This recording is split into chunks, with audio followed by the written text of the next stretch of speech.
Hello, gamers. You're listening to the Short Pause Gaming Podcast. This is episode number 157.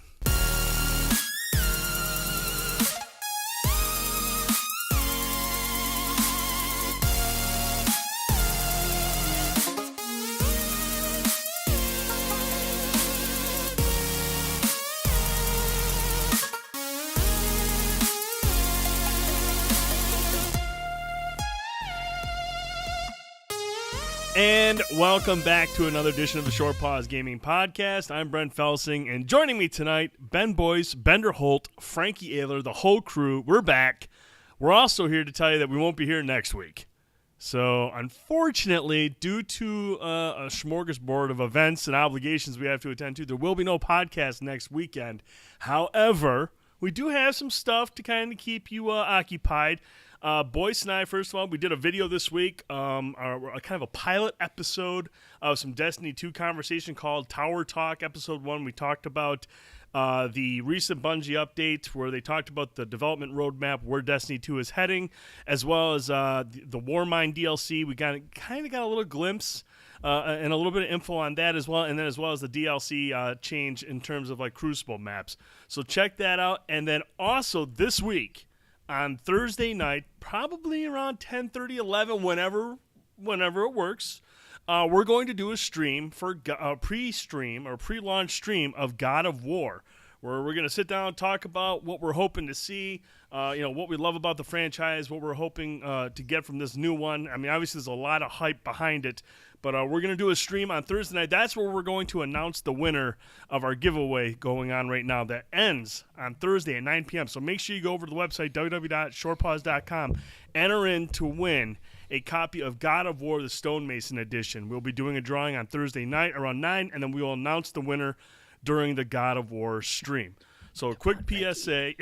Right, I think Frankie's got like 7 entries. I can go in there and look at the IP addresses, and everything is in his hometown, so it's fantastic.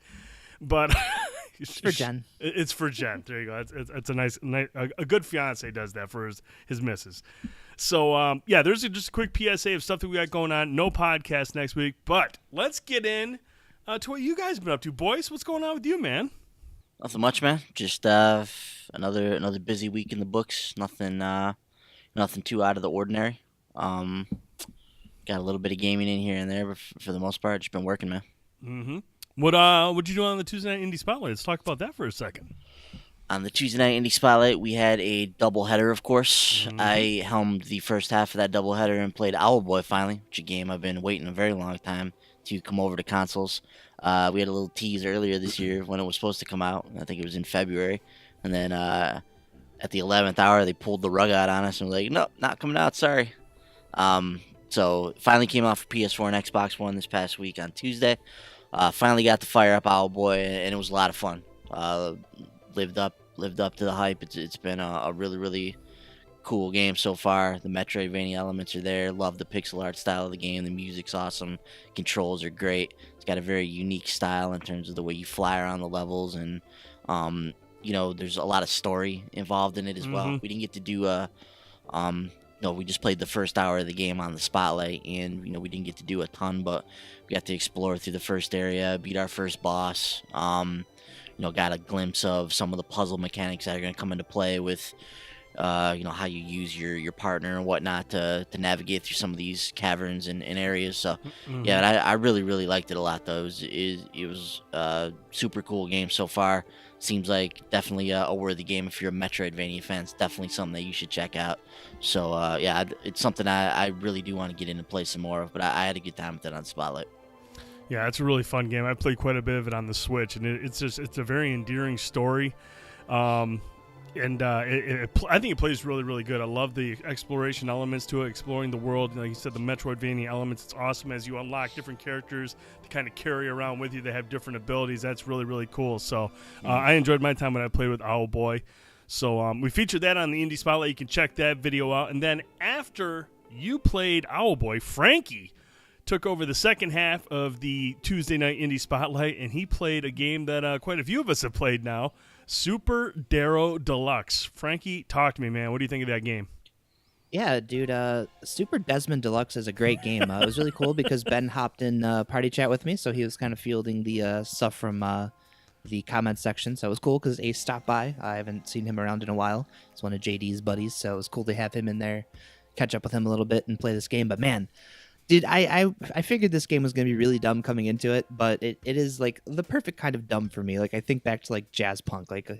I love that game. You know, it's one of my favorite games I played this gen, and you know, Darrow Deluxe has a lot of really cool things about it. You know, it's supposed to be like you know a side-scrolling RPG.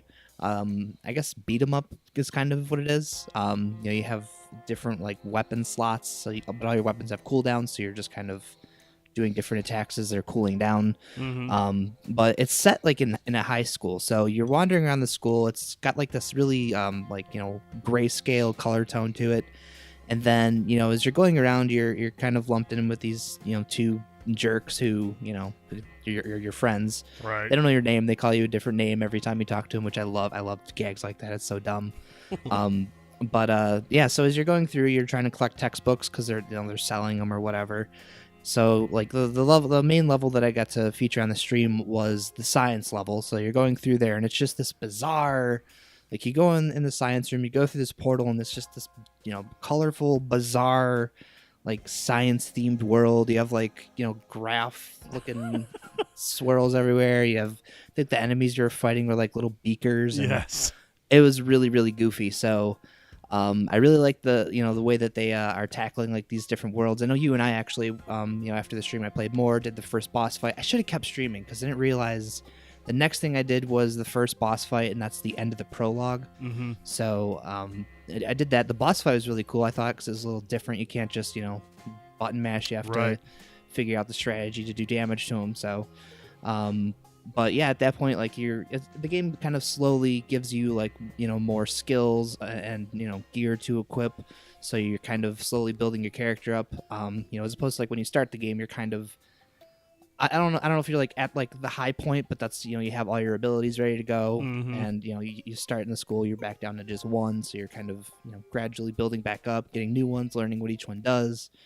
So I really like the way that they have all this stuff kind of paced out. It feels like it's going to be a really fun game to really dive into. I'm just afraid to because I hear there's a lot of glitches and corrupt saves, and that's my luck is that'll happen to me. So I'm going to hold off another week or two before I dive back into it. But that game is really cool. Soundtrack is amazing. Yeah, soundtrack is really good. I've played quite a few hours into it now, and like I actually had that weird issue where I was saving the game, and instead of saying game save, it would say save failed. And and it kept happening multiple times. And for a while there, I kept checking. I was like, well, my save file is here.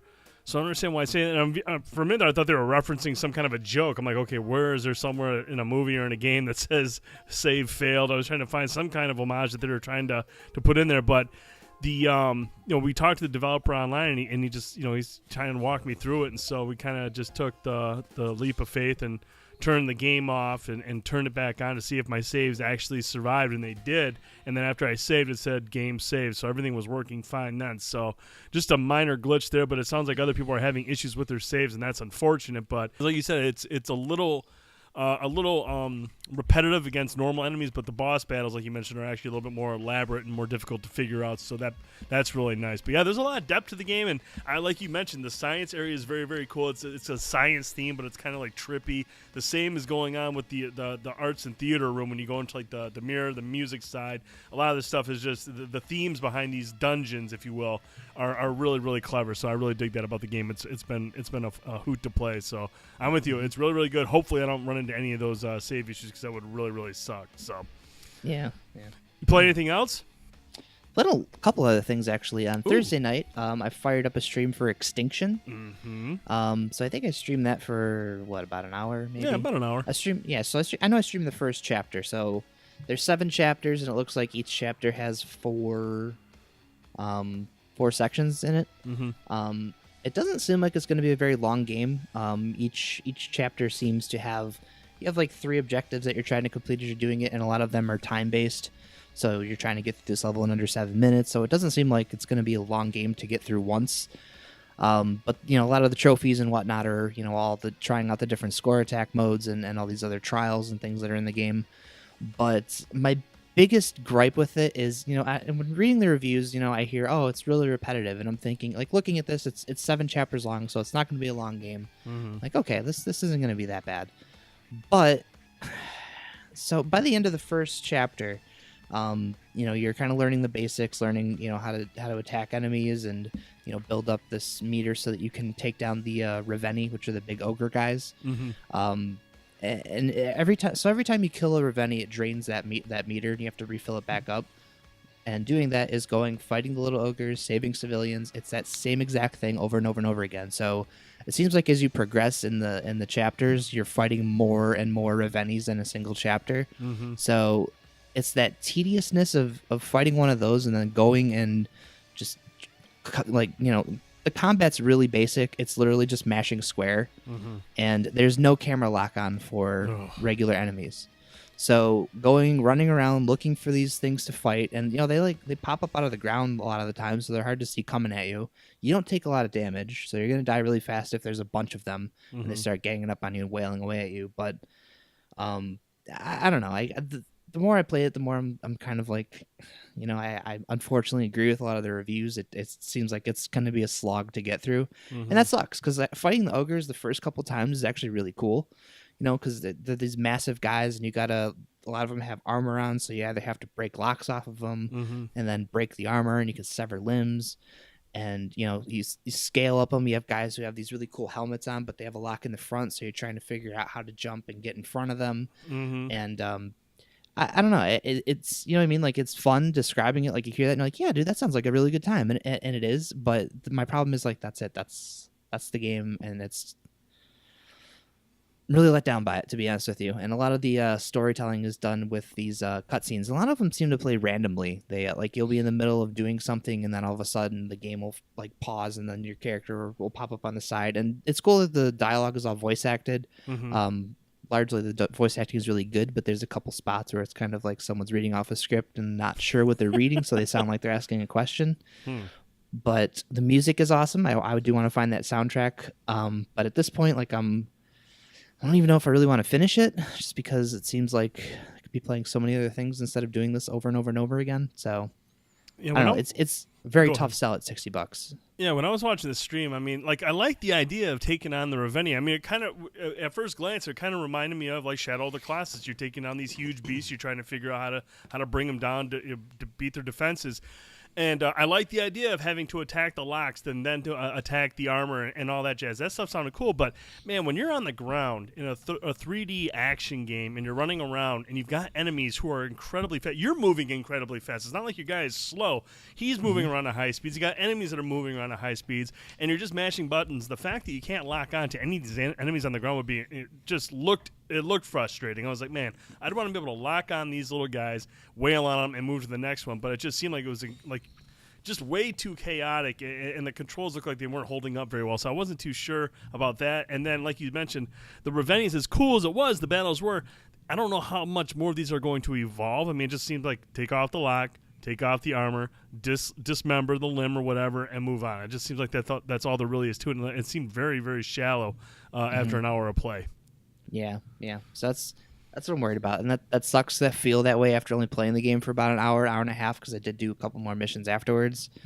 And I do I feel like if that's all they were gonna do, that there's no way this should have been a $60 game. I'm also pretty sure that somehow Modus Games is somehow Maximum Games. I don't know. I don't. I could be wrong. I was gonna go and dig up a Maximum Games thing and look at the address because it looks similar, but I don't know, man. That's a real tough sell at $60, so maybe buyer beware on that one. Anyways, so onto a better game I started playing, actually. I finally fired up Nero Voider. I've had a passing interest in this game for a while now. Limited Run did a release of it last year. Didn't know anything about it, so I didn't buy it. This always happens to me. So I think it was in one of the latest PlayStation sales, so I picked it up. And I finally fired it up the other night just because I was going to do Monster Hunter stuff, but I have a mission that I want to wait for Bender and Jamie to do because we need more parts from the last monster. So it's one of those missions that cycles in every so often. So I had that, and I was like, all right, well, I'm not going to do anything in here. I'm going to go and play something else, I guess. So I fired up Near Void. It's a twin stick shooter, which I've been in the mood to play one of those lately. But it's a roguelite. So, you go through, and if you die, it wipes your progress, you start all over. But, as you're going through these different levels, you find different parts, and you can kind of upgrade your little bot guy. So you have different, stats for everything as you're kind of going through and finding better stuff. You get, these really cool weapons. Everything has a dumb name. But the levels are very short. You can, you basically just go through, you're trying to destroy a reactor and transport out of the level and basically do that, and then you get to a boss fight at like every 4 or 5 stages. So it's a very short game. I think there's 4 total bosses to fight. The boss fights are really cool, really chaotic. I've only done the first one so far. I just got to the second boss earlier, so next time I fire it up, I'll be at him. But yeah, dude, like there's just all these projectiles coming at you. You have enemies flowing in. The first boss is like has this turret thing on a train, so you're trying to shoot at him while avoiding like his incoming fire from the other parts of him. Like it's crazy. But it's another game. Soundtrack is awesome.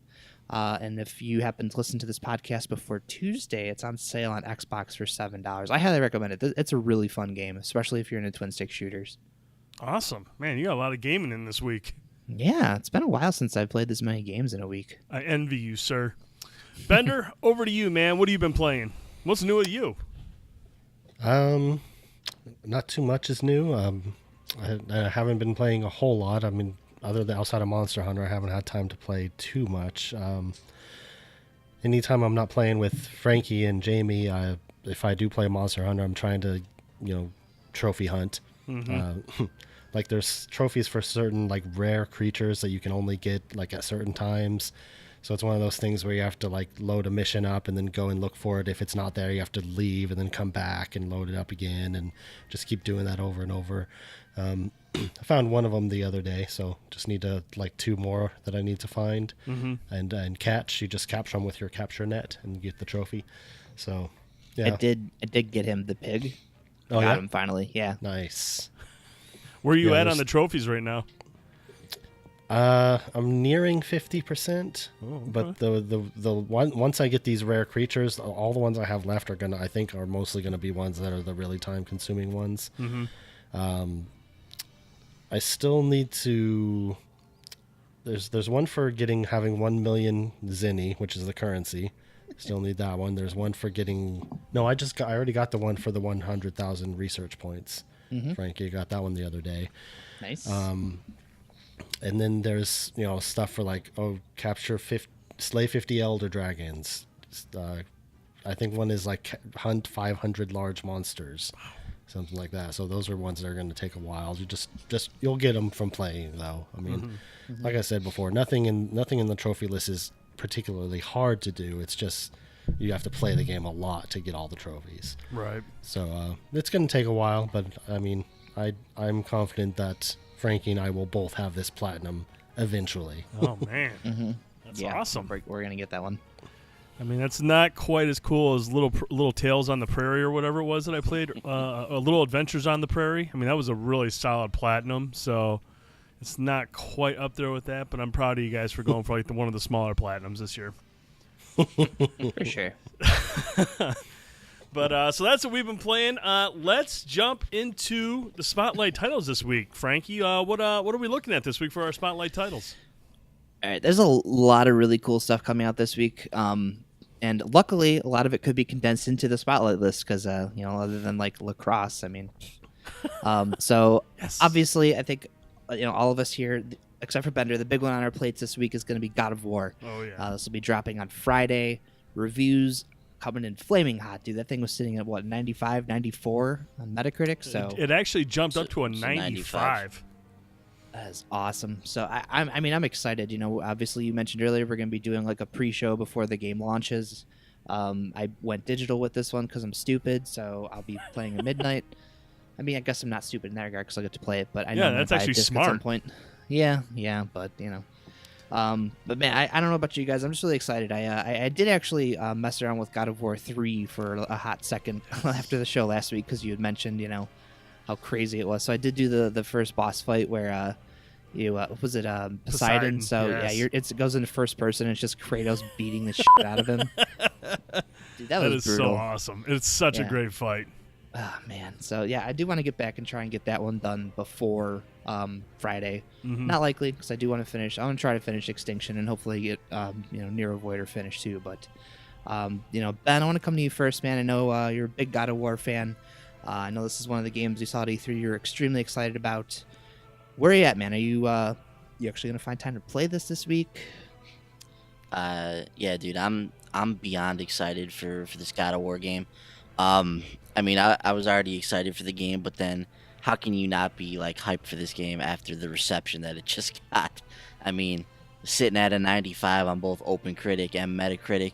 I know that that's not the end all be all, but to see the type of universal praise that this game has gotten, with close to, I don't know how many scored reviews it has now, but it's like 80, 90, 100, something like that now that it's got out there, and just tons of perfect scores and just praise to the high heavens. And I know we're gonna talk about this game on the stream on Thursday, so I won't go into it too much here, but needless to say, I'm very, very excited for this game. I have the collector's edition purchase, so and I have to go pick that up after work on Friday, but I'm ready for this game. Very, very ready for this game. Now, Bender, I know this isn't really like your kind of game, just content-wise, I suppose, like in the gameplay, but I think one of the things that, a lot of the reviews pinned was a story in this game is really great. So I know, I don't think you've played through The Last of Us or anything, but despite, the goriness nature, the gory nature of this game, are you interested in checking it out for the story? I've been listening to a lot of discussion about this game, and they have kind of piqued my interest in it somewhat. I may have to just kind of maybe watch some gameplay to see how gruesome it gets, because I mean I do enjoy a good story, obviously. So I mean, I just keep hearing everything about how how great the narrative is in this game, and how it has still emotional moments and subtlety in the characters and all this stuff, and it sounds really appealing. So I mean, I might want to check it out, but I mean, we'll see. We'll have to wait and see. Gameplay rental. I can assure you, Bender, that this game is gruesome. I can assure you of that. And I can also assure you guys, by the end of the year, Bender will have the platinum for God of War. I am that certain that he's going to jump into this game. That'd be funny. But Brent, I want to come over to you real quick too. I don't know where you're at with this one. I know you mentioned that you're also, I don't know if you finished your God of War 3 playthrough or not. I don't know if you played it before. I assume you have. Oh yeah, yep. Yeah. So this is my first time playing it. So, so I don't know where you're at. We're shifting from Greek mythology, of course, now to Norse mythology. We have the switch from the fixed camera angles to the more traditional third-person action type of camera angle. Are you concerned that's going to be something difficult for you to adjust to? Are you excited to tackle these different Norse gods as opposed to your traditional Greek gods that we're used to? Talk to me. Where are you at? Yeah, I think the Norse setting and all the new bosses that we're going to encounter, I think that's going to feel fresh. I think that's going to be a welcome change. Going from the acrobatic Kratos down to the more, I'm not going to say he's not acrobatic, but the more refined, over-the-shoulder view where you're more up close, more into the action. I'm sure it might be a little transition, but from what I've seen in the gameplay, I still am going to get to play as Kratos, and I'm still going to get to kick everyone's ass in horribly gruesome ways, and I'm okay with that. If I can't jump, I'm okay with that. If I can go through and wield my axe and throw it through 6 people and tear someone's face apart, hey, man, that's a fine trade-off. I'm cool with that. So, no, I'm excited about the change in the setting. I'm excited about this new story. And like Bender said, there's going to be subtleties to the story. Kratos is a different person, it looks like. I mean, based on what we've seen in these videos, Kratos is a different person. He's a father now. He's got this kid he's trying to raise and train and whatnot, from what we've seen in the videos. So I think that stuff's really cool. I think it's cool that they're taking a chance by fleshing out Kratos. He's not just a screaming maniac. Now he's a screaming maniac who's trying to raise his son. So I think that's cool that they add that element to it. So I'm excited for it. I love the God of War games. God of War 3 was a spectacle. Every boss encounter in that game was a blast. It was a beautiful looking game. It looks awesome on the PS4 with the remaster. So I'm excited to see this new take on the franchise, this new take on the story and the character itself. So I'll be there day one. I'm hyped, dude. Yeah, I'm with you. I can't wait. I know the second we're done with, hopefully I make it on Thursday. This past week's kind of left me wondering if I'll even be home on time. But All that aside, I know midnight, Friday morning, Thursday night, however you want to look at it, I am definitely going to be firing up God of War, and I cannot wait. Yes. So looking forward to that one on Friday the 20th. Up next, this one's on here more so because I'm a huge fan of this franchise, but Yakuza 6, The Song of Life, is getting sent out to get ignored on Tuesday. I still don't understand why the hell this game was delayed a month. The review copies went out very early last month. The embargo lifted pretty, early last month as well. It lifted like a month ago. Yeah, so I don't understand why we didn't just release this game last month instead of putting it out the same week as God of War. Yeah, I don't know what anyone was thinking. How'd you like to be a fly on the wall in that marketing meeting? Right, man, that's brutal. So that's like just the worst delay I've ever heard of, like in a long time. I mean, when you hear a game gets delayed, it's like to fix the game so it works better. It's polished.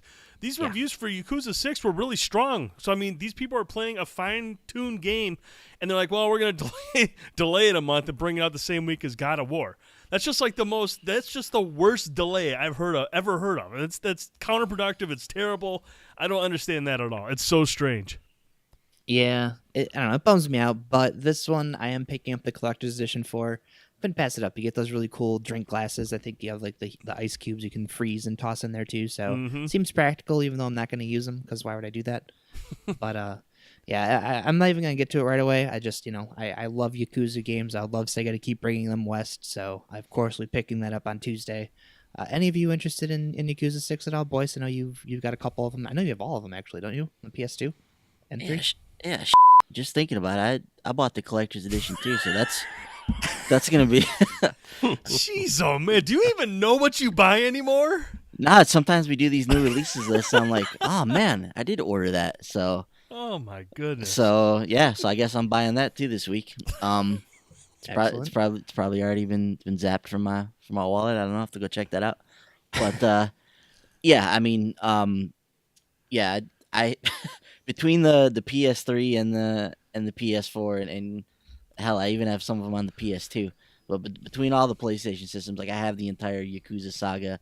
I do have an interest in this series. I would like to play it at some point. Obviously, Franklin, you've talked a lot about it in with your experience with Yakuza 0, and I know you had a really good time with that. And I know you've dabbled with some of the other entries. You've always spoken really highly of it.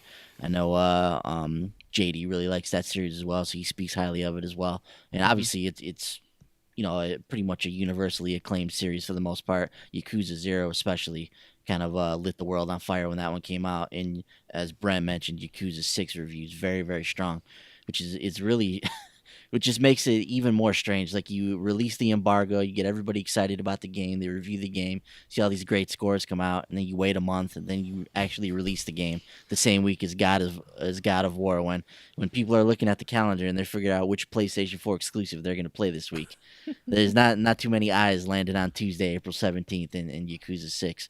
So it's unfortunate, but and at the end of the day, this is a niche title. It's always been a niche franchise, and the people that like this series and that like these games, they're still going to buy this game, and they're still going to play it eventually. I don't know that God of War is going to affect that too much. I think it will affect when people actually play Yakuza 6. I think there might be some people that maybe put it on the back burner, but the people that are interested in the game, that are interested in this series, they're still going to get in there, and they're still going to get the game. So Yakuza 6 will find a way to soldier on, but yeah, it's unfortunate that it couldn't take advantage of its positive press and the spotlight it could have had. As once again, this is another PlayStation exclusive title. So if this releases a couple weeks ago, when there's not a lot of other games coming out and it's a PlayStation exclusive, like it gets a lot more of the spotlight that week. So it's very, very strange and unfortunate, but I think it'll end up being okay in the long run.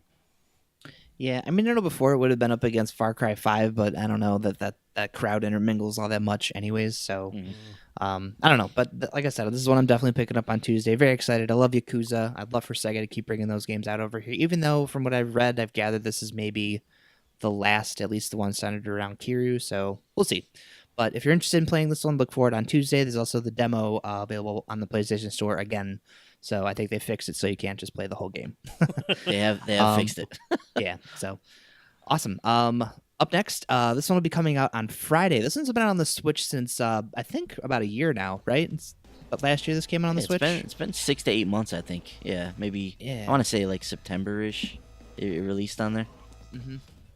Yeah, but this of course being Phantom Trigger. This will be coming out on Friday. It's kind of like this neon themed hack and slash game. This is a tiny build joint. Finally coming over from the Switch. I know it's been sitting over there for a while now. I ended up picking it up on there because it went on sale for half off at one point. So I think it was like their big spring sale or something. But, boys, this is one you had your eye on, too. It's a shame this one's coming out on Friday because this is a very obvious indie spotlight contender. But is this something you're going to be scooping up on Friday with God of War? Yeah, I probably will end up picking it up. Yeah, I'm super interested in this game. I've always been really, really curious about it. And like you mentioned, I was hoping to be able to play this on the Spotlight this week on the now that it's coming to PS4 and Xbox One. But for some reason, it's got that Friday release, unfortunately.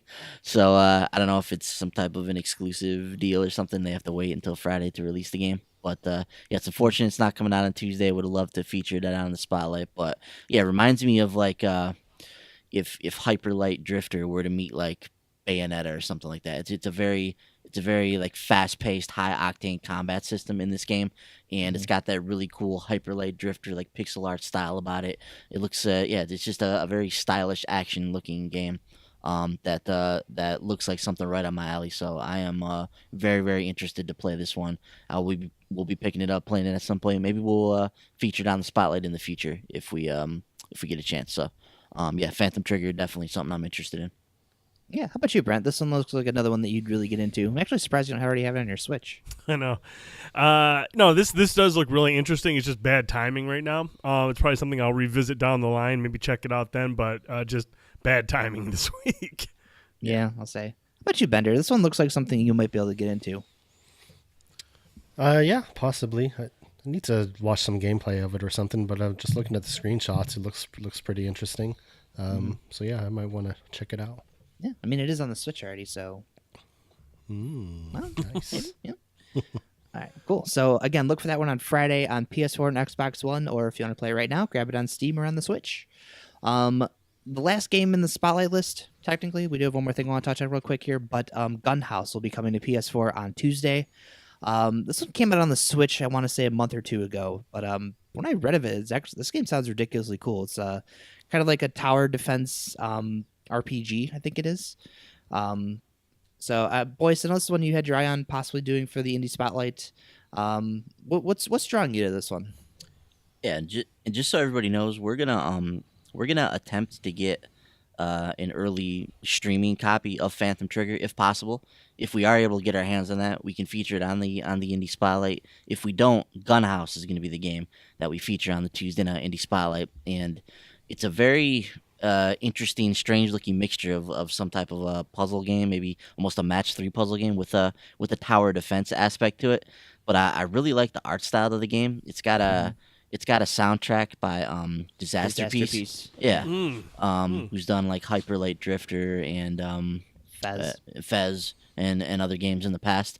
It's got some people from some other prominent games which I can't place right now that are involved in the production of this game. So it's a really cool development team, and yeah, I just love the look. I love the style of this game. It looks absolutely crazy. There's big boss battles and things, and I'm just really curious about this mixture that they've created here. It looks very unique in terms of its puzzle tower defense mixture. So yeah, I'm actually very, very interested in this title. I had been admiring it on the Switch as well when it came out a few months back on there. So this originally actually found its life as a PlayStation Mobile title back in, I think it was 2014. It was the first version of Gunhouse, and they've obviously refined it over the years, and they released a version on the Switch a few weeks back, and there's a version of this game on the Vita currently, and we will eventually have it on the PS4 on Tuesday. So very, very high probability that we feature this one on the Spotlight. So if you're at all interested in Gunhouse, come on over Tuesday night, 10 p.m. Eastern on our YouTube channel. We'll be on there streaming it, and hopefully it's a good time. Cool. Looking forward to actually seeing that game in motion. So I'll be tuning in for that, hopefully, if I got to work in time. Last thing I want to touch on really quick is the next update for Star Wars Battlefront 2, the Night on Endor update. So this will feature like a limited time Ewok hunt mode. This sounds awesome. So you have a team of Ewoks going up against a team of Stormtroopers. So I think this is like set at night, so the Ewoks can like kind of run around the trees. The Stormtroopers have flashlights. But every time you take down a stormtrooper, that person then becomes an Ewok. So whole goal of the mode is, of course, to take out all the stormtroopers and convert them all to Ewoks so that they win, and basically what that entails. It's of course a limited time mode. That's a bit of a bummer, but that'll be out on the 18th. It sounds like the Ewoks are like a stealth team. Yeah. They're just gonna like stealthily move around the map and try to take out the stormtroopers, which actually sounds really cool. Yeah. Now, are the Those spears stormtroopers is it PvP or is it PvE, like a co-op mode? It's a PvP mode. Okay, so people are playing as stormtroopers and other team. Okay. And the It's kind of stormtroopers like- have like flashlights and rifles, I think, and stuff. Yeah. To try and spot the Ewoks. That sounds It's like a mixture of what was that mode in Splinter Cell? Splinter Cell, yeah. Yes. Oh yeah. Yeah, I was thinking more of that Halo mode that we had played with a couple people. Oh, infection or Yeah, infection. Yeah, every Yeah. time you kill an enemy, like they are infected. There was a mode like that in Crisis 3 too that I got addicted to. That hunter mode. yes. That was Yep. a lot of fun. Yeah, it's got elements of a few different modes. But that was actually the first thing I thought of too, Brent, was that Splinter Cell mode. Spies versus Mercs. Yeah, Spies versus Mercs. Yeah. It's a great mode. That I was love a that. sweet ass mode, dude. That was a sweet mode. Yeah, so you can look forward to that update. Along with this, the crystals will be returning to the game. This is the microtransaction currency that you can purchase with real money. The main use for it now is going to be to purchase appearance items. So I believe it's different costumes and cosmetic items. So of course, along with this update, you'll be getting new outfits for Leia and Han, Endor Leia, Endor Han. So there's also 50 additional appearance items coming as well to personalize your different characters. That'll be coming with this update. So if you're still playing Battlefront 2 or haven't yet because the microtransactions pissed you off, check it out. I promise you, like I love Battlefront 2. It's a game I've had a lot of fun with. I'd like to get in there and check this out sometime this week. So if any of you guys are interested, one of these nights, maybe we can get together and try this thing out, or next week. Who knows? But I'll be down to squeeze it in this week at some point. That mode sounds awesome. Like that sounds like it'd be a lot of fun. Oh yeah, for sure. Yeah, I actually want to see that mode too. I know we didn't get a chance to talk about it too much on the podcast, but they just had that big progression update for the game too. So the game is basically fundamentally changed how it operates now. So it's a much different game than when it first launched. The microtransaction star card thing is completely gone. Like Frankie mentioned, it's only cosmetic appearance items now for your character, which is the way it should be. So the game's in a much better spot now than it was when it originally launched. Yeah, for sure. So, but yeah, that's gonna do it for the Spotlight game. So, take it away. Badass. Thanks, Frankie. Appreciate it. All right, let's get into the news. And the first thing we're going to talk about here is a follow-up story to what we talked about last week. Last week we had heard from a site. What was the site called again? Semi-accurate. Semi-accurate had released a story that they had details on the PlayStation 5, and you could have found out those details for the low, low price of $1,000. That's it, man. From a site called Semi-Accurate, which raised all sorts of what? But, of course, if you want real journalism, if you want to find out things, but you do it yourself. And Jason Schreier did that very thing for Kotaku. He actually went on the hunt, did some research, and boys, we found out that according to Jason Schreier and the sources that he talked to, the PlayStation 5 is still a ways off. Mm-hmm. Indeed.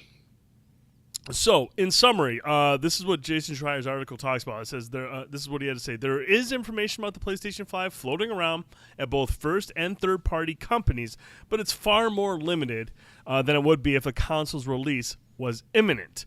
And I'm going to pull some stuff here from Schreier's article. This is all his writing here. Quote, over the past month, I've spoken to dozens of game developers across a variety of disciplines and studios about the next generation of consoles. Of those, 2 people said they were directly familiar with plans for Sony's new console. Those 2 people both told me that the next PlayStation is unlikely to release in 2019, let alone 2018, although they were careful to be clear that these plans are always shifting. On a multi-year project, a lot can happen to shift schedules both forward and backward, one person said. At some point, Sony's probably looked at every possible date. It's all about what they think is the best spot in terms of hardware. Obviously, a surprise move by Microsoft or another competitor, for example, could trigger a change in plans. So, right there, they've talked to 2 or 3 people that have direct knowledge of PlayStation's plans, and they're even saying 2019 is unlikely. So the story about 2018, off the table. 2019 is looking unlikely. Another section that I want to talk about, because we'd heard all these rumors that there were PS5 dev kits out in the wild to third-party developers and people had their hands on them. And here's what Jason had to say about that. PlayStation 5 development kits are another question. A development kit is a proprietary piece of hardware that allows game makers to build and optimize games for a specific console. It usually comes with proprietary software too, such as console operating system and other debug features that allow developers more access to the hardware than they'd have with a retail device. It's possible to replicate a console's development environment by using software on a computer, and these days game engines like Unity and Unreal can facilitate that process. But in order to release games on the PlayStation, developers will ultimately need the tools and licenses provided by dev kits. These development kits are especially useful for debugging and preparing the certification, the process that Sony uses to test and approve new games. But the term can be misleading. To say that the PS5 dev kits are out in the wild could mean several different things. Super early dev kits are often PCs with the CPU and GPU, said a source familiar with Sony's console development, referring to the processor and graphics cards of the future machine. Early development kits might not resemble a PlayStation at all. And then lastly, an early dev kit is a literal desktop tower. It doesn't look like anything, the source said. First dev kits are always that. They might have a custom motherboard or might literally be a PC. You want to get one or two of those out to the lead graphics programmer of the studio so they can see what's possible. Start planning what they can do in their game based on that. That's early dev kit stuff.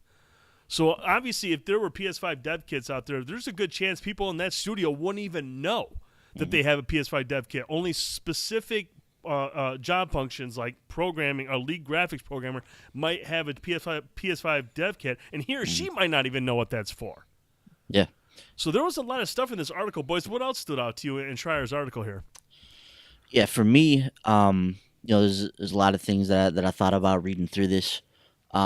First, I was I don't know if I would say like I was happy, but I was pleasantly pleased when I heard that, 2018 not only not a thing, but 2019 maybe not a thing either. So obviously Sony has a bunch of first party titles in the pipeline, bunch of things in the works for the system that are going to be coming out in the future. So to get a new system before all these titles could come out, would have been a little bit of a I don't want to say a downer, but it's like, man, you're getting excited about new technology and you're still waiting for these games on the old platform. So it wouldn't have made a whole lot of sense to release the system prior to that. And obviously the PlayStation 4 is still going along very strong right now. It's still at moving along at a record-setting pace, and it's been able to kind of sustain its ground in the midst of the Xbox and the Xbox One X and the Nintendo Switch. And everybody's kind of out there doing their thing, and everybody's kind of found a foothold in the market, with their machine and with their platform and with their strategy. And Sony's been holding firm. They still routinely do pretty well in the MPD numbers. So the onus isn't really on them to rush this out right now. Like there's no need to do that. So, and with things like The Last of Us 2 and the Ghost of Tsushima and Death Stranding and Days Gone and all these games that are still slated for the future for 2019 and beyond, the Final Fantasy VII remake. These things are still out there in the ether, still out there getting worked on. So there's really no rush to bring this to the market right now. So I was happy to hear that that's not the plan. And in fact, Schreier mentions later in the article that a lot of the whispers at GDC, where a lot of times we get a lot of industry gossip from that event where all the developers are kind of in the same room, but the whispers out of GDC was 2020 was what a lot of people were hearing in terms of the next PlayStation console. So then I started thinking, well, what does that mean for the slate of games that Sony has planned? So most of the things that they had announced, I assumed like 2019, like by the end of 2019 we were going to see all these games. So does this now mean that we're going to see some of these games maybe planned for 2020, like is maybe Death Stranding or Ghosts of Tsushima? Like, are those 2020 games? Is The Last of Us a 2020 game? So what's their plan to get all these games out in the next few years? So it would seem to me that if 2019 was going to be like the end all be all for the exclusives that they had in the pipeline and that they had planned, that they would maybe look to launch the PlayStation 5 at the end of 2019. But if 2020 is the plan, then maybe these games still have a bigger incubation period than we're thinking about still. So that was something I was thinking about as well. And yeah, just from the article, it sounds like there's not a lot of talk in the industry about a new Xbox or a new PlayStation at this point. So that means that if those dev kits are out there, like they were saying, they're only in a select few hands and they're very tight-lipped and secretive about that kind of stuff, and it has not disseminated to the greater game development world. So that right there lets you know that we're nowhere near an imminent release. 2018 is completely out of the question for that. Mm-hmm. Now, Bender, last week we talked about the PlayStation 5 and these rumors, and there were rumors leaking that we could possibly see it this year, and then next year was something. Now it sounds like 2020 is more likely. As somebody who hasn't made the jump to an Xbox One X or a PlayStation 4 Pro, and I know you're eyeing up or you're waiting for that Spider-Man PS4 Pro, had there been more truth to that rumor about a possible 2018 PS5 or a early 2019 PS5, would that have kind of deterred you from picking up that Spider-Man PS4 Pro? And does this news now make you feel like, okay, now I'm comfortable with dropping the money on a PS4 Pro? Yeah, if the rumors were that it really was imminent, like gonna release soon, then I would wait for the PS5. Mm-hmm. But I think I even said last week that I figured it would probably be a 2020 thing. Mm-hmm. So I'm comfortable, getting the PS4 Pro probably this year, and then in 2 or 3 years, whenever the PS5 comes out, then I'd be able to jump on that. Mm-hmm. I think that'd be fine. So I would only if it was like sound like the rumors were like really mm-hmm. sounding certain, right? That it was going to happen. Would I wait? But there's no point at this point, right? Frankie, you and I, we're kind of tech whores. We like the latest and greatest. We like the beefy systems. Now that we kind of have an idea here from Schreier's report that the PS5 is a little bit further off than I think all of us thought. I mean, Bender was wondering, thinking maybe 2020. I thought for sure maybe late 2019, but that sounds like that might not even be on the table. What's your take on Schreier's article here? And are you happy to see that happy to hear that PS5 is a little bit further off than we anticipated? Honestly, yeah. I realize a lot of people felt like last gen drug on too long, but to me, like, it felt like this gen really took a lot longer to kind of feel like it was, like fully in motion. Mm-hmm. Before we started seeing a lot of the games we were waiting for. So I think we're kind of just now starting to hit that stride. So I think another 2 years, that'll be like the optimal time. Like, okay, this cycle's over, and it'll have been a good 7 years. And I think in that time, like, we've gotten a lot of really cool games, a lot of cool sequels. But we even still see what Sony is cooking up. I know Microsoft has a couple games in the pipeline still too. So I feel like you don't want to rush those out and then, oh hey, by the way, here's these games, but our new system is coming out soon. Because then ultimately, what do you have planned for that new system? You know what I mean? You put out Ghost of Tsushima, Last of Us, Days Gone next year, and in the fall you launch the PS5. What are you launching it with? You know what I mean? Like, these are Naughty Dog and Sucker Punch to me are Sony's two premier studios. I know a lot of people like to throw Guerrilla up there too, and rightfully so. I think Guerrilla is also an excellent studio. They've continued kind of pushing the bounds with their engine. So, but I mean, at this point, like, I would expect Guerrilla to kind of lead the charge, maybe coming in with the PS5 with Horizon 2. And, obviously, Polyphony's probably chugging away on Gran Turismo 7. So I'm kind of hoping that'll be a launch title now that, Evolution's gone. Drive Club 2 isn't going to happen. Mm-hmm. But yeah, that was my biggest concern, was if they were seriously going to try to push this thing out now, like, there are still all these other games coming that if you're going to be pushing your system out that soon, kind of like The Last of Us, when that came out, the PS4 was out that fall. I wouldn't have been upset if they delayed The Last of Us and had that as a launch game on the PS4.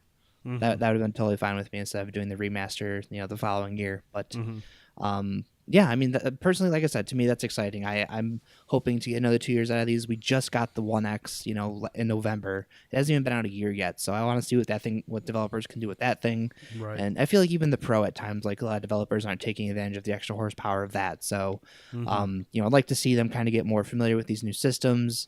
kind of start taking advantage of the power that they have to offer before we start looking ahead to like the next great thing when, really we're kind of just getting into like the this mid-cycle refresh and, seeing that stuff kind of be utilized the best.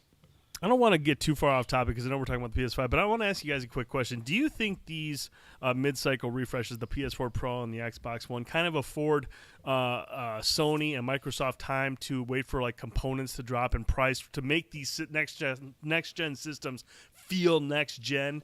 I mean, obviously, I think if we didn't have these mid-cycle refreshes, I think we would be looking at the PS5 and the next gen Xbox probably much sooner, probably 2019. But do you think this decision is also comes into play with waiting for these components? Because we saw what happened when the PS3 launched its $599 and the Xbox One launching at $499. I mean, it was kind of a tough sell for both those consoles. Do you think like both these publishers are looking at it going, hey, look, let's ride these two systems out. Let's wait for these components to drop in price so we can actually kick out a big badass system that isn't going to to hit the price of over $500 or more. Do you think that comes into play with any of this stuff? Yeah, I think that can definitely be a part of this. No question that these mid-cycle consoles, their whole purpose is to extend the life of this generation. So, I would think that they would use that to continue to monitor the production of these components on the back end and see, because we've pretty much established at this point that $399 is the magic price point for consoles to release at. $399 or less. Like that's kind of like the magic breaking point for consumers as of right now. With inflation, maybe this changes in a few years, but as we sit right now, like $399 is the magic price point. In a couple years, what they want to do with the PlayStation 5 could possibly be something that they could hit at $399. So I think that's definitely a part of it. It's just that's really, they're just extending the generation with these PS4 Pros, with the Xbox One X. They're trying to get an extra console purchase out of people, whether they're new to the generation or were there from day one.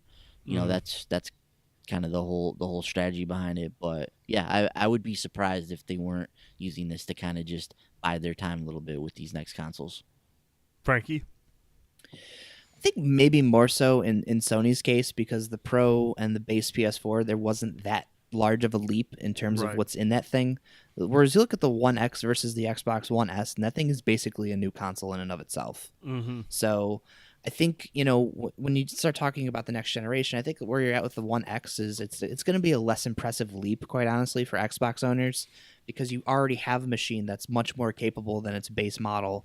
That's, especially looking at something like Monster Hunter World, like it's two different games. Mm-hmm. It is. It's a night and day difference. So, obviously graphics are going to be the big thing, everyone's going to look at. And it's funny because I think I was talking to either Boyce or you the other day, but like, when we came into this generation, I didn't think like the graphic leap was like all that impressive. I was like, oh yeah, whatever.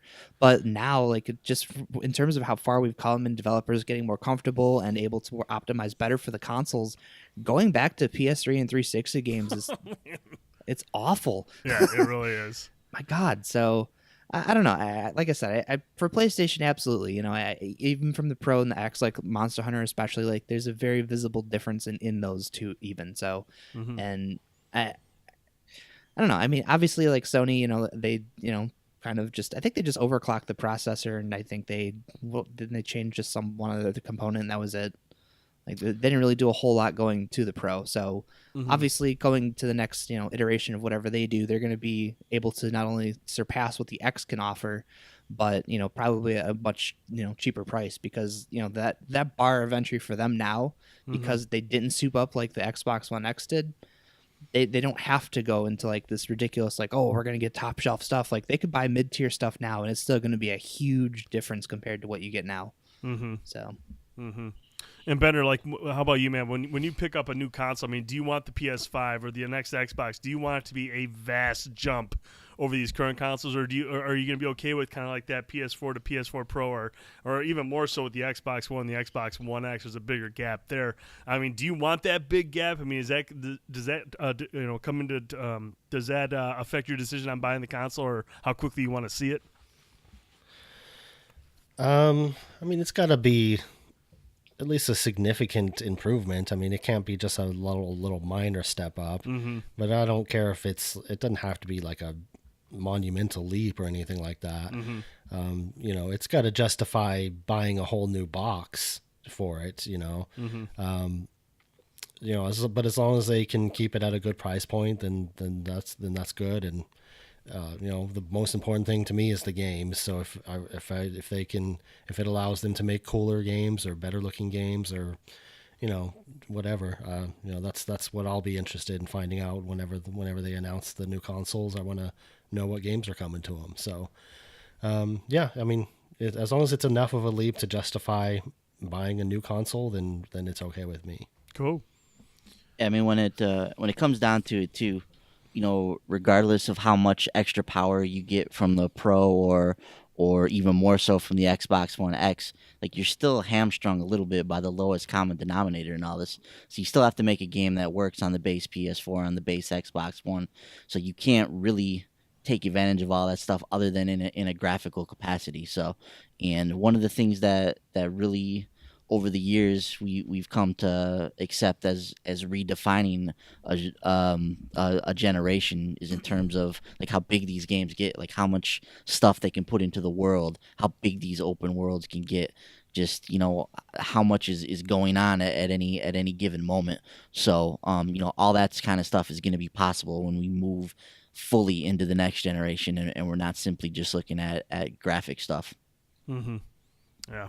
So yeah, that's what we took from Schreier's article. I mean, I tell you, man, I love how Schreier just gets right into the nitty gritty. He goes to sources, he goes to developers, and he confirms stuff. And that's why it's nice to have sites like Kotaku and Schreier when they do the research. You don't have to worry about shelling out $1,000 to get that information from semi-accurate. Semi-accurate.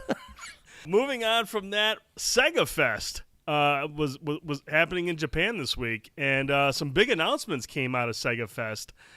First up, Shenmue I and II are coming to PlayStation 4, Xbox One, and PC.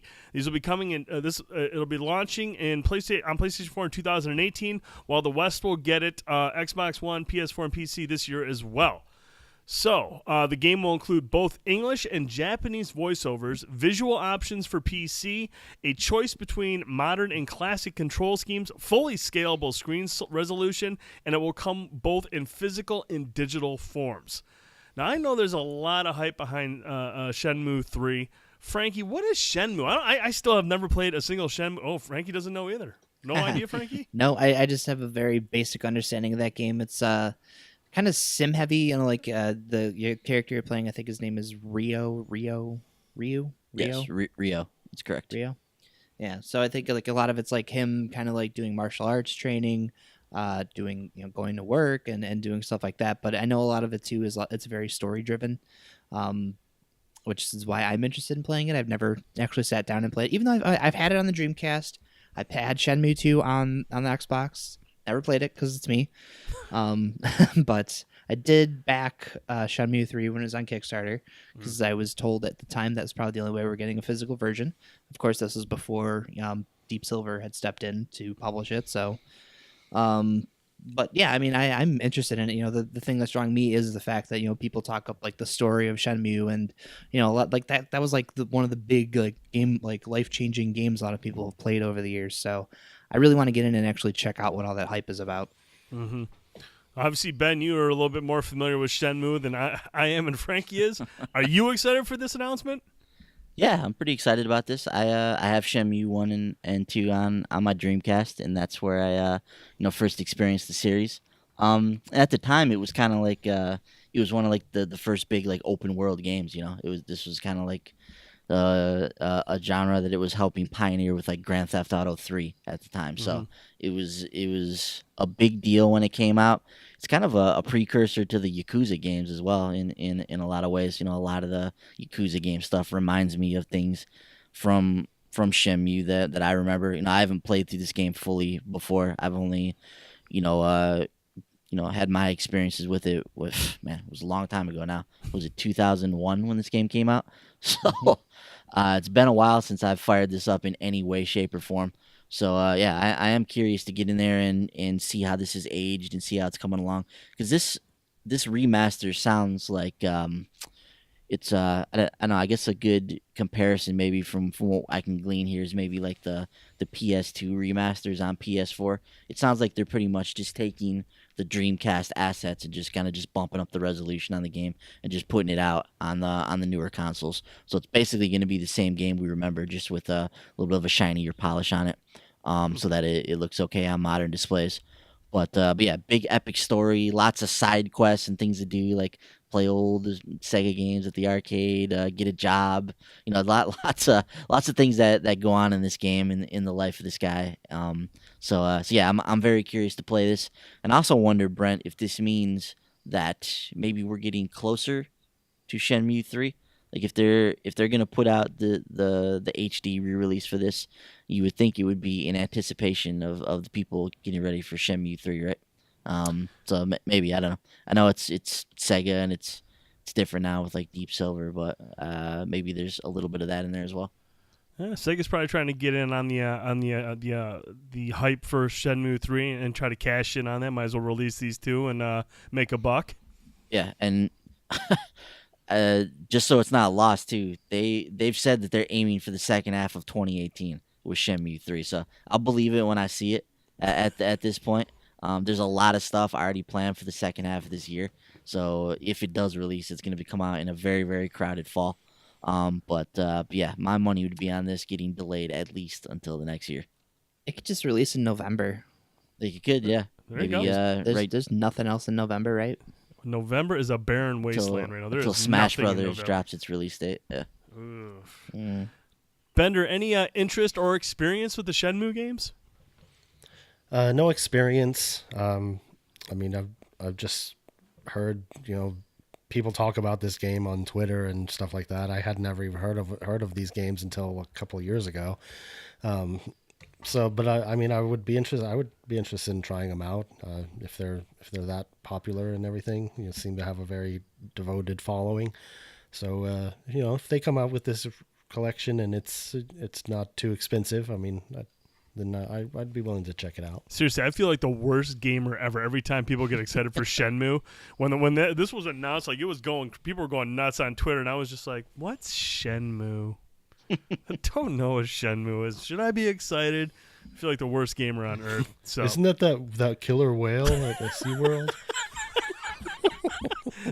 I probably would have made that reference quicker than a video game because honestly I don't have any experience or anything with Shenmue. But I'm happy that 1 and 2 announced. I'm happy people are excited about it. And boys, I think you're onto something. I think Shenmue 3 is a little bit closer than we think, especially with Sega pushing this out. So interesting. Now the other bit of news out of Sega Fest is the Sega Genesis Mini has been announced. The Mega Drive Mini, a console reminiscent of the NES and SNES Classic, will come out in 2018. Satomi-san also mentioned that more details will be announced at a later date. But boys, your thoughts on the Sega Genesis Mini? I mean, I guess it's cool. There's been a bunch of these Genesis emulators that have come out over the years. I know the last one that came out, was it called the Flashback or something? That one wasn't too well received.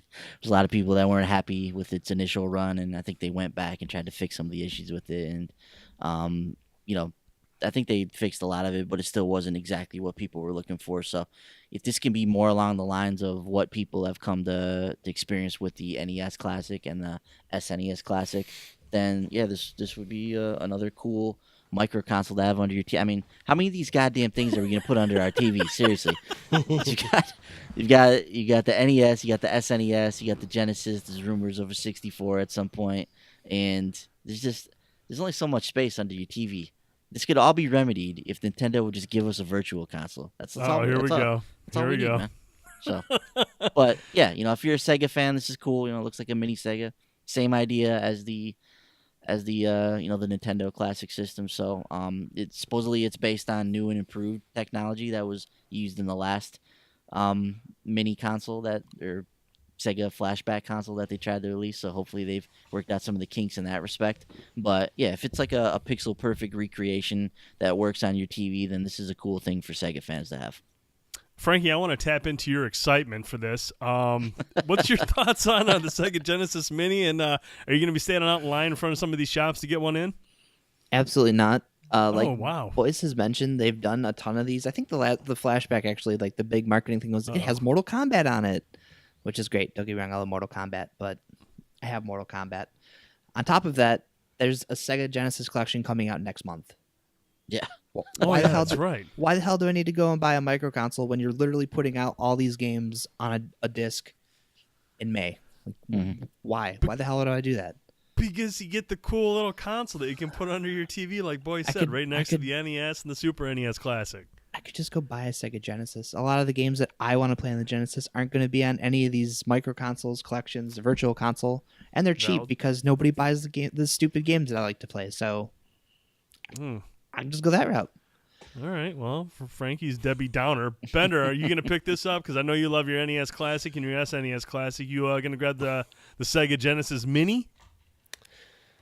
Maybe not. I don't know. That's the hardest no I've ever heard in my entire life. I do want to find out what games they'll have on it. I mean, hopefully they'll have some cool games. It's not going to happen, but I would want it to have Cool Spot on it. Yes. I love Cool Spot. I love Cool Spot. That's a great game. It's a good game. You hear that, Sega? If you want to get a sale from Bender, that's the game you got to have on there. Hopefully that's the Cool case. Spot or We Were Riot. Cool Spot I or just- We Riot. I want Dinosaurs for Hire and Eternal Champions. Eternal Champions is awesome. Lost Vikings. That was a good one too. I think I actually a good played game. Lost Vikings. I think I would that. I would want to see the X-Men Genesis games. X-Men 1 and 2. Yeah, those were good too. Sega should just let us decide the lineup for the Yeah. micro console. Yeah, let's get Joe Montana football. Never mind. I'm sure it holds up well. Dude, I actually played a lot of was it NFL 94 on the Genesis? I'm trying to remember which one it was. Yes. There was one that I really got into on there though. It's called I think NBA Jam. Yeah, well, that too. But I think it was NFL 94. I do think there was one called that on there. Yeah, I like that game. I had Hardball 94. That's a sweet game. Nice. Hardball was a sweet game. Yeah. Well done, Frankie. I like that one a lot. The number one game though that should be on a Sega Genesis collection is Earthworm Jim. So if they do it right, EWJ is going to be on there. Would you go out and buy one then? No. No, I'm not. I'm Awesome. not buying any of these mini consoles, dude. I'm not doing it. You still have your PS3 hooked up, right? I do. You could just get Earthworm Jim HD. Yeah, I have it on there, so I'm good. Yeah, exactly. Yeah. Actually, I still have a Genesis in my closet over there with Earthworm Jim. So if I was really, just itching to play it on the Genesis, I could just hook it up. I was cleaning last week, so I was going through all these different bins I have.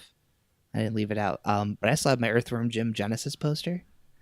Do you really? I have mine too. It's in the case, complete and all that. Here's what's going to happen in the future when this system's about to launch and we're talking about it on the new releases. Boyce is going to have one of his. Well, I think I got one of those pre-ordered. Now that I think about it, yeah, I think it just got charged to my card. So yeah, it'll be here today. So I'm just looking into the future, and that's what we're going to see from Boyce. Didn't Nintendo say they were going to be putting out more NES classics? Yeah, Yes. it's Is coming that back just- later this year. Oh, I thought they said this spring. I was like, are they just not going to do that, or now that like the SNES is so readily available, they're like, yeah, never mind. Guess you guys don't want these. They'll sneak them out underneath the Labo. They'll just kind of, when the Labo comes out, they'll just kind of sneak it out. Oh with yeah, that. I maybe forgot to put that on the new release list. Don't worry about it. We wouldn't have covered. I would have cut it out anyways. I cut it out. I don't even remember if I put it on there. I'm literally right. gonna cut it out. 'Cause it's cardboard. Okay. See you guys. This is where we insert the break, right? Okay, so boys can sober up. All right. Moving along, Sega Ages Retro line announced for the Nintendo Switch. Sega is bringing a line of retro games, including Sonic the Hedgehog, Phantasy Star, and Thunder Force 4 to Nintendo Switch. The company announced the new initiative, which will be released under the Sega Ages label during a Sega fan event in Japan. More than 15 titles will be released under the new Sega Ages lineup, though only 3 titles were confirmed this week. Studio M2, which was responsible for previous Sega re-releases like the 3D Classics Collection for Nintendo 3DS and the Sega Ages series for the PlayStation 2, is behind the Switch Sega Ages titles. M2's involvement is good news for fans of classic Sega games. The developers' work on restoring and emulating 8-bit and 16-bit games is unparalleled. Boys, any interest in the Sega Ages lineup for the Nintendo Switch?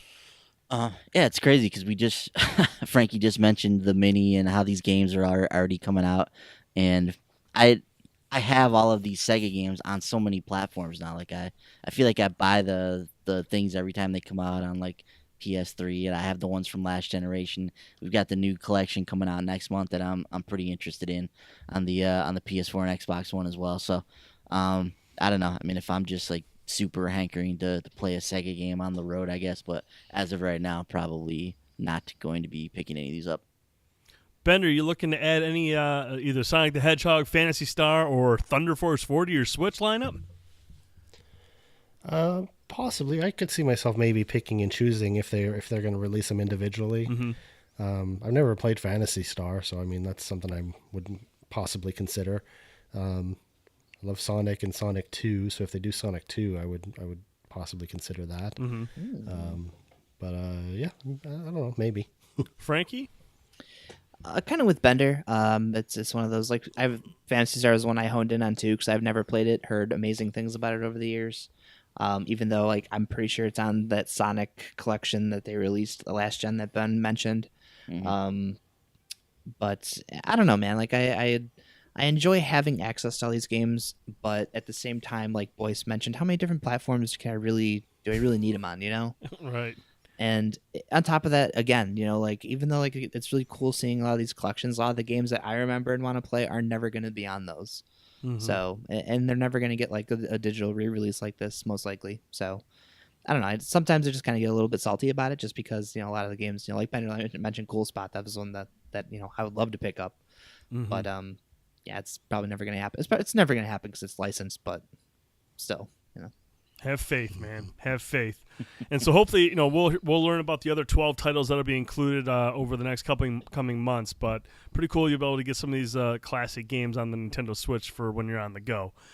And then lastly, we've got a new Sakura Wars game in development. Sega revealed that the new Sakura Wars game is in development. It referred to as Shin Sakura Taisen. The upcoming title will be a completely new entry set in the Imperial Tokyo in 1929, which is 1 year after the events of the last game. Does anybody have any experience to know anything about these Sakura games? I've never even heard of this. Help me out, boys. Yeah, I don't have any experience with them. The last title that came out was a PlayStation 2 title back in the West. It was 2010. In Japan, it was 2005. So it's been a while since we've seen anything from this series. I believe it's based on an anime, but it sounds like an interesting mix of like tactical RPG and visual novel and like dating sim as well. It's in here, so it sounds like a crazy mix of some different genres, and you know, it's a title that people who are into those like niche Japanese titles would get into a game like this. Frankie, does this turn you on at all or no? I don't think so. I don't know. I'll probably wait for a trailer when it comes out, and if it looks, you know, like something I'd like, I'll probably look into it more. Cool. Bender, your pants getting tight over this one? No, not so much. Like Frankie, I agree with Frankie. I'll see if a trailer gets me going or not. Oh my! gets the old blood flowing. Oh, jeez. Okay. Well, that's a perfect time for a break. So, boys, Bender can go take a cold shower. We've got some music here from Ruel Ethan, and we'll be right back.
And welcome back. Thanks again to Ruel Ethan for producing the music for this podcast. He does the opening, the closing, the music you heard right there. Follow him on Twitter at Ruel Ethan. Check out his music on iTunes and SoundCloud. All right, guys. Next story is actually kind of piggybacks off of Schreier's earlier story we were talking about with another story by Schreier. He had an article go up talking about Mafia 3 developer Hangar 13 and kind of the issues they've been having since Mafia 3 launched. I mean, they started a concept for Mafia 4 that kind of fell apart. They started working on a new stealth IP or something along those lines. That kind of fell apart. Yeah, that game sounded awesome too. The stealth Rhapsody. one. Yeah, Rhapsody. Yeah, sounded really cool. What was the premise behind it? It was set in like 1980s Berlin. You were like a spy. I believe you were a Russian Jew, and you were captured and rescued by the United States, I think, and you became a spy for them, and you were like infiltrating, enemy lines, and you had like a spy car with all these different gadgets and stuff, and they were gonna take into account music, and there's just a lot of stuff. It's outlined in the article there. It sounded really, really cool. I was really excited reading it, and then sad when I saw that it was no longer a thing. So. Yeah, it's crazy reading how the development for that looked like it was going. Like he mentions that music part. So like when you went into detective mode, it was a musically triggered thing. Yeah. And I guess like upper management decided to hone in on that one aspect alone, so that kind of became the game. And like the developers didn't even know what the hell they were making at that point. Yeah, it was nothing like that. And then they actually scrapped the spy game and tried to make like a licensed musical superhero game out of that one idea. It was just really strange. Like, what?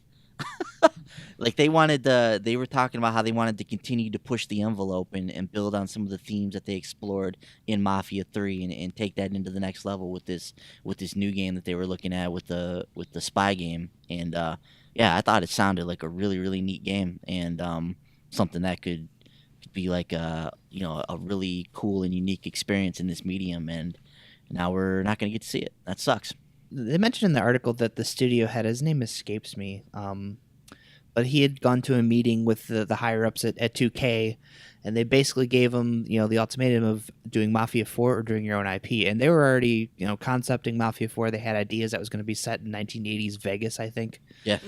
So yeah, like they sounded like they were they had a lot of really good ideas for that. They learned a lot of things from the development of Mafia 3, so they were ready to hit the ground running with Mafia 4. But then he came back, and they wanted to work on their own IP, on top of doing another Mafia game. So they opted to go for the new IP, which unfortunately sucks because like Boyce mentioned, we were talking about Rhapsody. Like that sounded like that would have been a really badass game. Yeah, it sounded like that was like their kind of dream as a studio. It was like it was cool that they got to work on Mafia and explore some of their ideas there, but it sounded like their dream was like to really make their own IP and be able to fully like flesh out this world and whatnot. And they went and started to do it, and then it just got canned. So that it just sucks, man. Mm-hmm.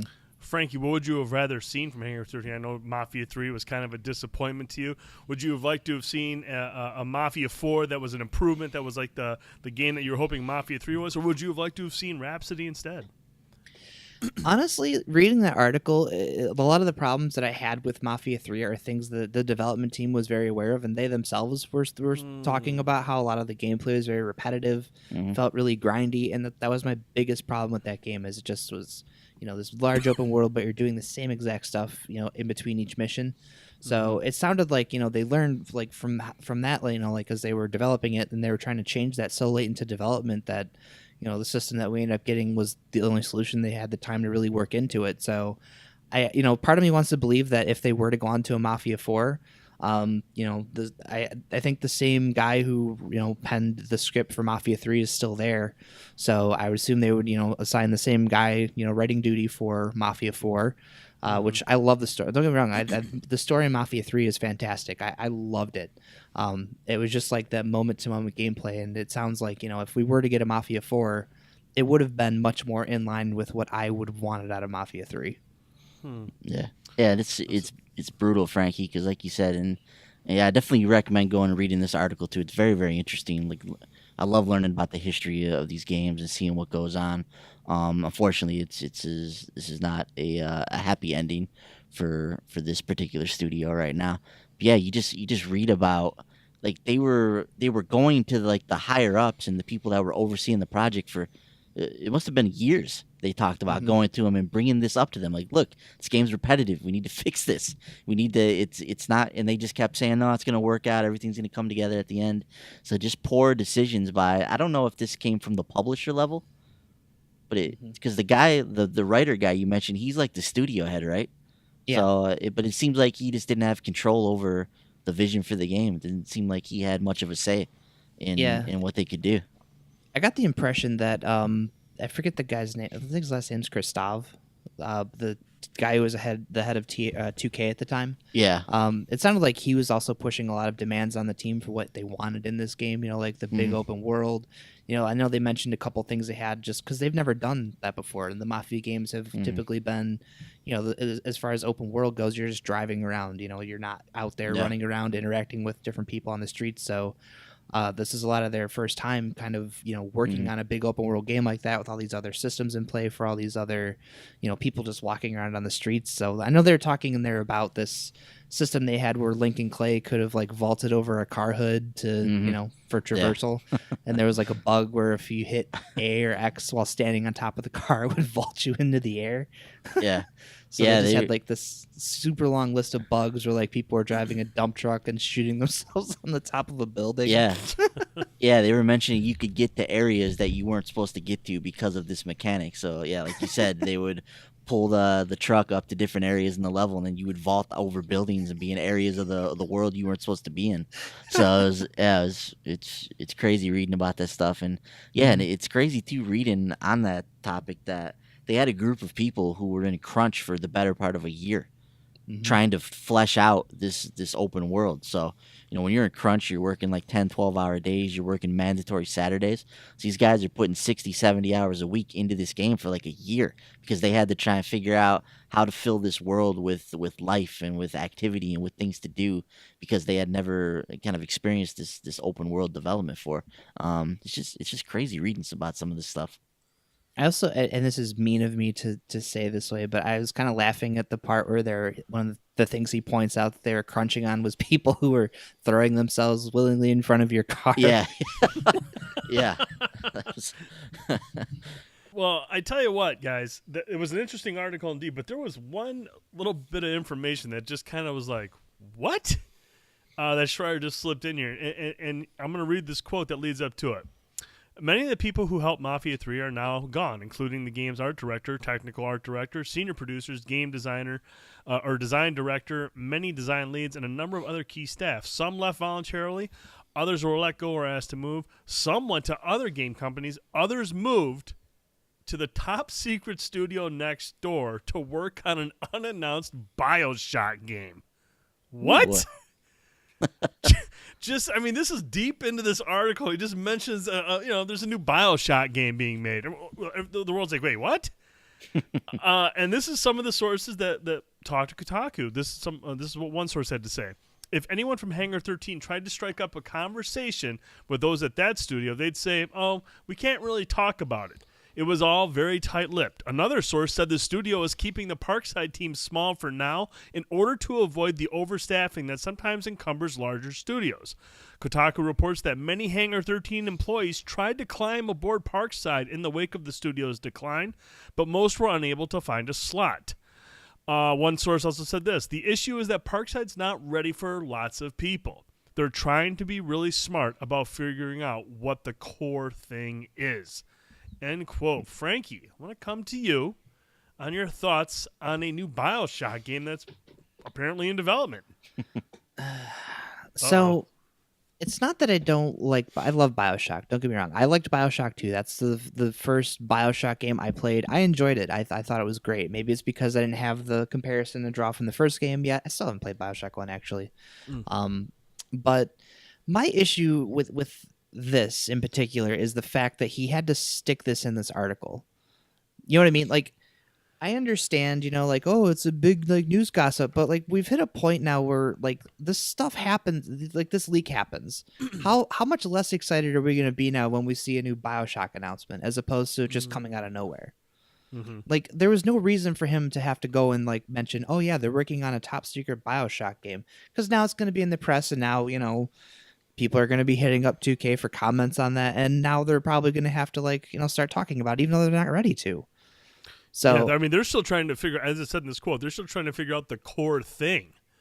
So I mean, this thing is in early development now. Now that the word is out there, I'm sure the studio is starting to feel a little bit of pressure. Like, we got to come up with something now. People are going to be asking questions about it. So no, I can understand your concern on that for sure. Yeah, it really bothered me that he had to throw that in there. Like I said, this is a Mafia piece. You don't have to go and like start talking about 2K's other plans. And I mean, it's stuff like this that I start understanding why Kotaku gets blacklisted from a lot of things, like Bethesda stuff. Like this. I understand it's journalism, but also there's certain things you don't need to report on, and this is definitely one of those things. Interesting. Boyce, your take. I mean, for me, I don't have a problem with it. I mean, at the end of the day, Kotaku doesn't work for game publishers. They don't work for game developers. Like their whole thing is they're trying to get the scoop. They're trying to get the story for stuff, and they don't report to any of these people. So if they come across something that they feel is worth talking about, he felt that this was a worthwhile part of the Hangar 13 story at this point, where people from this studio have moved on to this other one, and there's other people that are trying to get into this studio, and they're working on a BioShock game. I mean, it is what it is, man. It's just like you said, it's a part of journalism. That's what they're trying to do. So I mean, it's fine with me. Banner, what do you think, man? I mean, when you hear like an article goes up and say you're anticipating like a new Mass Effect game or something like that, or hopefully a better one, but or a franchise that you really enjoy or that you're really excited about, and then you kind of find out through this method that there's one being worked on, does that take anything out of it for you? Yeah, maybe a little bit. Like Frankie was saying, it's much more of a surprise if it just comes out of nowhere, and it's a it's something it'd be much more exciting if it's a complete surprise, as opposed to something that leaks out. But I don't know. Leaks have their place, but they're not always a good thing. Yeah, I mean, don't get me wrong. If this was like around like them being ready to reveal the game, and this leaks and we're going to be hearing about it in a day or two anyways, that's fine. I still don't really care to see that happen, but like this early in the cycle, like they are very obviously in early production of this BioShock game, and now you're going to have people asking about it for years now, probably until they're ready to finally reveal it. Like, this is one of those things that, the hype is already going to start being there right now, and I feel like this has the potential to, like BioShock Infinite, in my opinion, is one of the best games of last generation. I love that game. But now it's like, okay, well, we know they're working on a new BioShock game. We need to know about it now. Like, people are going to be demanding details, and you're going to get people out there who start with like these PlayStation 5 leaks start talking about like, oh, we got new details on this new BioShock game, and obviously they don't, because why would they? It's still really in development as far as we know. So I don't know, like it's stuff like that just like drives me nuts, because I don't want to see like this new BioShock game come out and it kind of be like BioShock 2, right? Like a lot of people didn't like BioShock 2 apparently. I don't know why. I thought BioShock 2 was great, but I just worry that it's going to kind of put more pressure on that game than, the studio can probably handle, and put more expectations on them than, they're able to live up to. And why isn't Ken Levine in charge of this? Isn't he still at 2K? Ken Levine's got his own thing now. He's got his small studio that he's working with. So whatever they're called. I guess I'm of two minds of it. First of all, I love leaks. So if I hear somebody say, hey, SOCOM 5's being made, I'm like celebrating. But I can also see the other side of it. If they're only at the point where they're still trying to be really smart about figuring out what the core thing is, and that means, this thing is seriously early in development. And now we know that it is some Parkside team. Is that the name of the studio, Parkside? No, that's the name of the project. That's the code name for the project. Yeah. Okay. Well, we know a studio's working on it. Now, if this game gets canceled, and if it never comes to be, whatever team had that, they're going to have a bad rep because they couldn't pull off the BioShock game. So I mean, that's kind of one negative I would take, because I mean, I don't know who the developers are, but I mean, this is early on. A lot of these games, sometimes games, I'm sure there's been a lot of huge entries in series that have been in production that were canceled, and not a lot of people know about it. And for something like this early on, if this gets canceled, that developer is wrangled that for the rest of forever.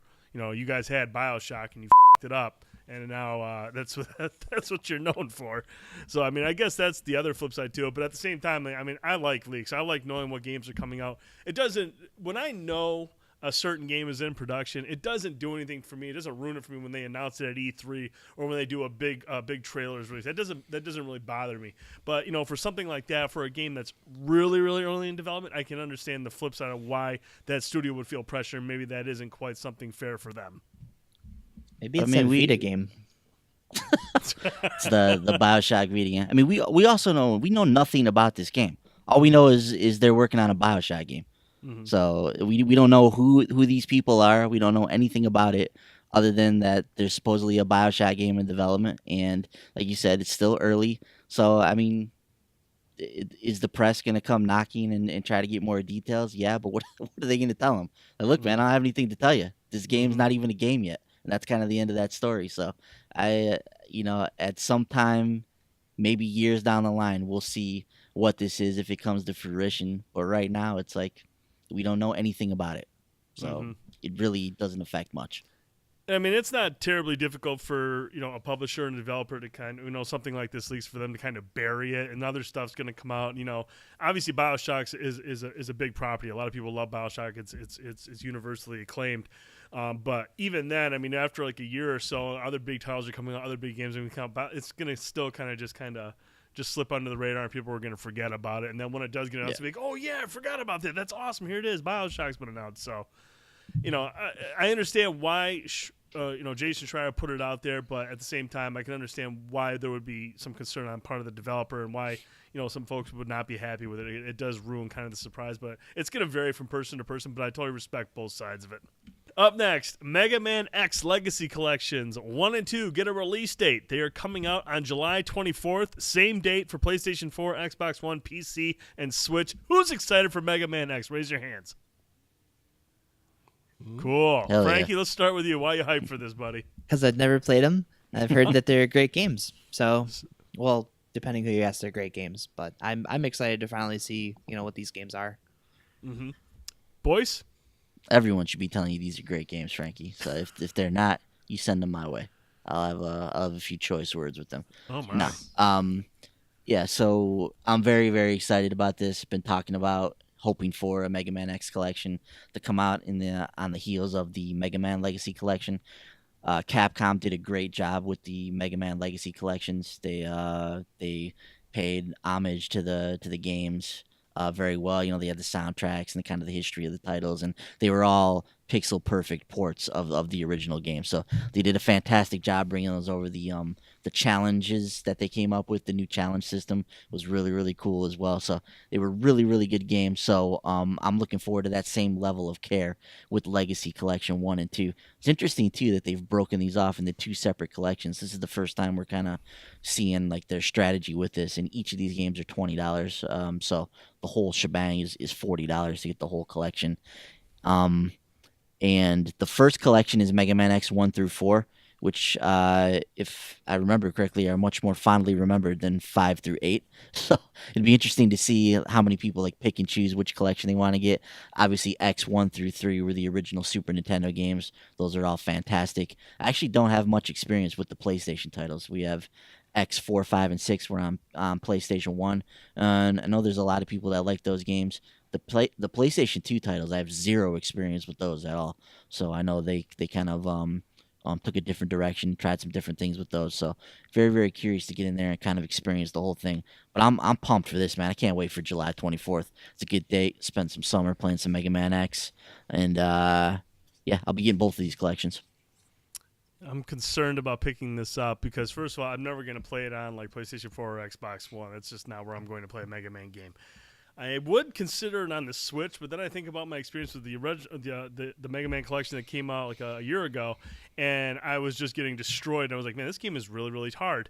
And if I play it on the Switch, I'm going to just want to rifle that through the wall, so I don't know if I'm going to jump on this right away, because I really suck at Mega Man games, believe it or not. Do you believe that, boys? I do. Cool. Bender, any interest in the Mega Man X collection? I don't know. I only raise my hand because of peer pressure. So is that a hard no as well? It's an I don't know. Oh, okay. All right. Well, I can run with that. That's good. I think so. Boyce has to stream them so that Bender can see what they are. Boom. Right? I mean, that's happening now that you mentioned it. Yeah. Okay, Yeah, we good. could do that. Yep. That's We definitely. A we should thing. do like a full like Mega Man stream where we stream all the games and go through them and. I think you one by should one. do it after a long day at work and little to no sleep the night before, and then stream it for 4 hours straight. I think that would be an ideal stream. I'll get the censor button ready. I'll go on there with you and just press it every time I think you're going to drop an F-bomb. Sweet. Sounds like a plan. All right, moving along. Big topic here we got to discuss. Sea of Thieves now has a content plan that Rare released, I believe it was yesterday. And they had a big post go up on their site, and here is what they had to talk about. It's been over 3 weeks since we launched Sea of Thieves, and a lot has happened since then. We've been listening to you all, and we know you are keen to hear how we plan to grow Sea of Thieves. As we've always said, launch is just the start, and we are going to grow and evolve the game with feedback from our community. It feels like the right time to reveal how we'll do this. Sea of Thieves is a unique experience. As we look to add to the game, we will be very purposeful about the type of experience we want to create and how we want this game to grow. At the same time, we also have been listening closely to everyone playing the game since launch and have been ensuring that this feeds into our content plans. When considering what to add to our plans, we always consider how we can make the most impact on the following. Bringing players together in interesting ways, encouraging different types of player encounters. Enriching the world that the players adventure in, giving players new ways to play, giving players a variety of goals and rewards, and broadening the journey to Pirate Legend and beyond. The first update, The Hungering Deep, will release in May and bring with it a new AI threat to the world. Crews will have to work together to discover and defeat this threat as part of a unique event.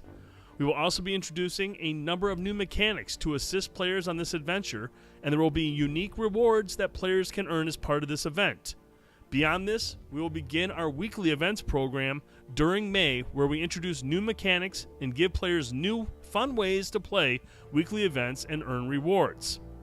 In the summer months, we'll debut 2 more content updates with Cursed Sails, which will include a new ship type, and Forsaken Shores, which will introduce players to a perilous new part of the world to explore.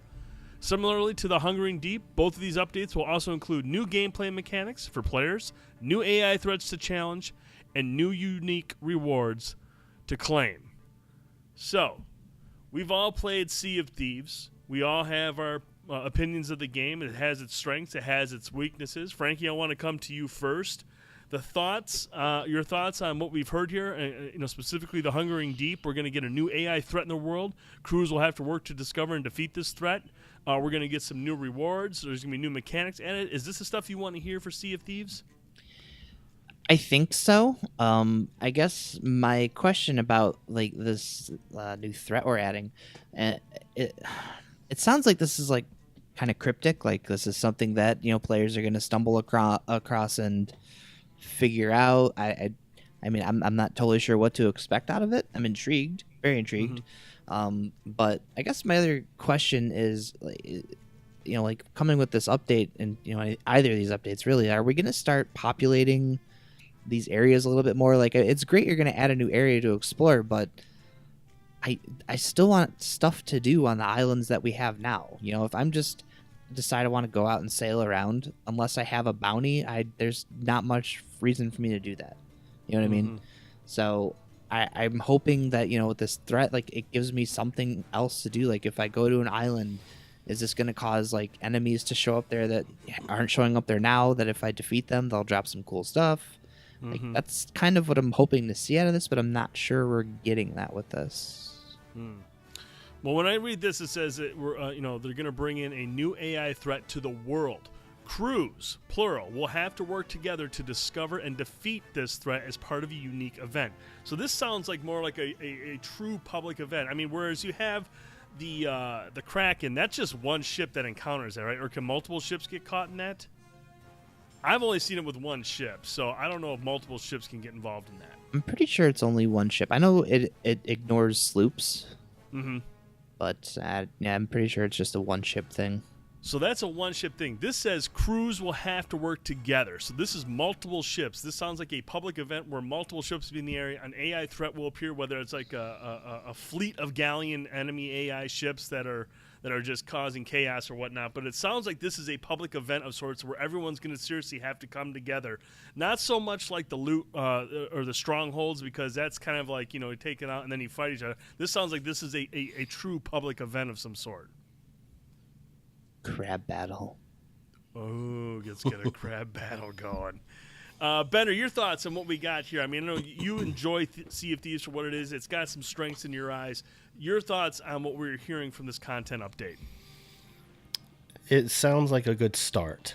It's Sea of Thieves is a game that I'm probably not gonna get really into until maybe a year from now when they've really added a bunch of stuff to the game.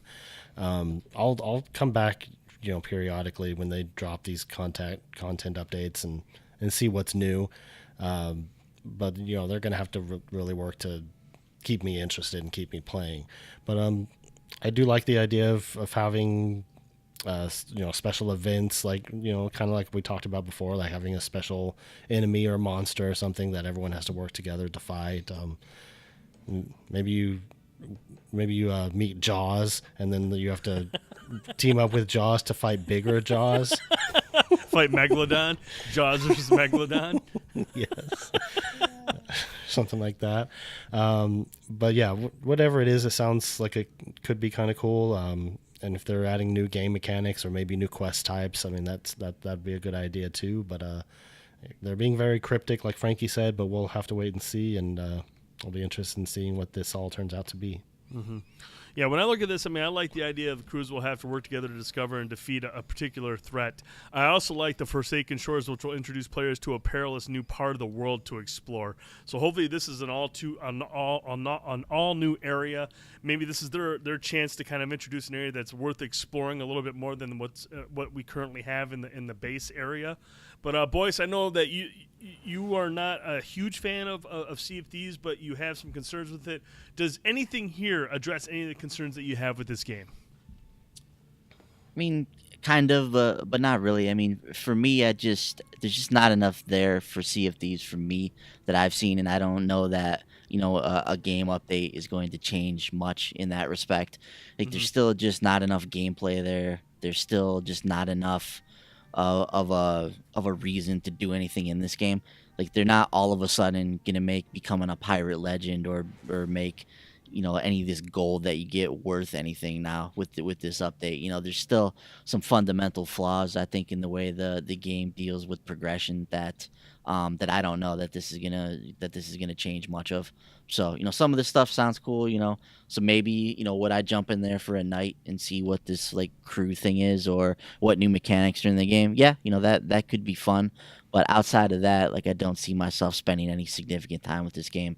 I don't feel like a hankering to get back into Sea of Thieves. I feel like I've kind of seen what this game has to offer at this point, and unless the game just fundamentally reinvents itself down the line, I don't see myself spending too much time with this game.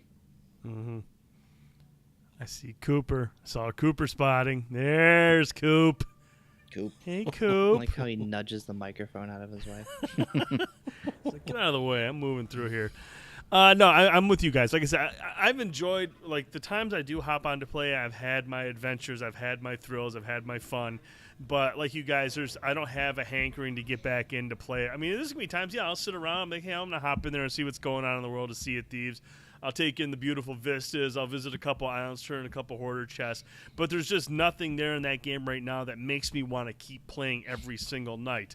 And maybe that's just a me problem. I mean, this game is going to evolve over time. Another plus thing is that all this content that's coming to the game is going to be included for everybody at no additional cost. So no season pass or anything like that. Every time they update this game, it'll be available to everybody, so there's no separating the community, which I think is a strong move, because as this game evolves, you're going to want to have everybody experiencing at the same time, experiencing everything at once, and not having some kind of paywall to get to stuff. I don't think Sea of Thieves can afford that approach right now.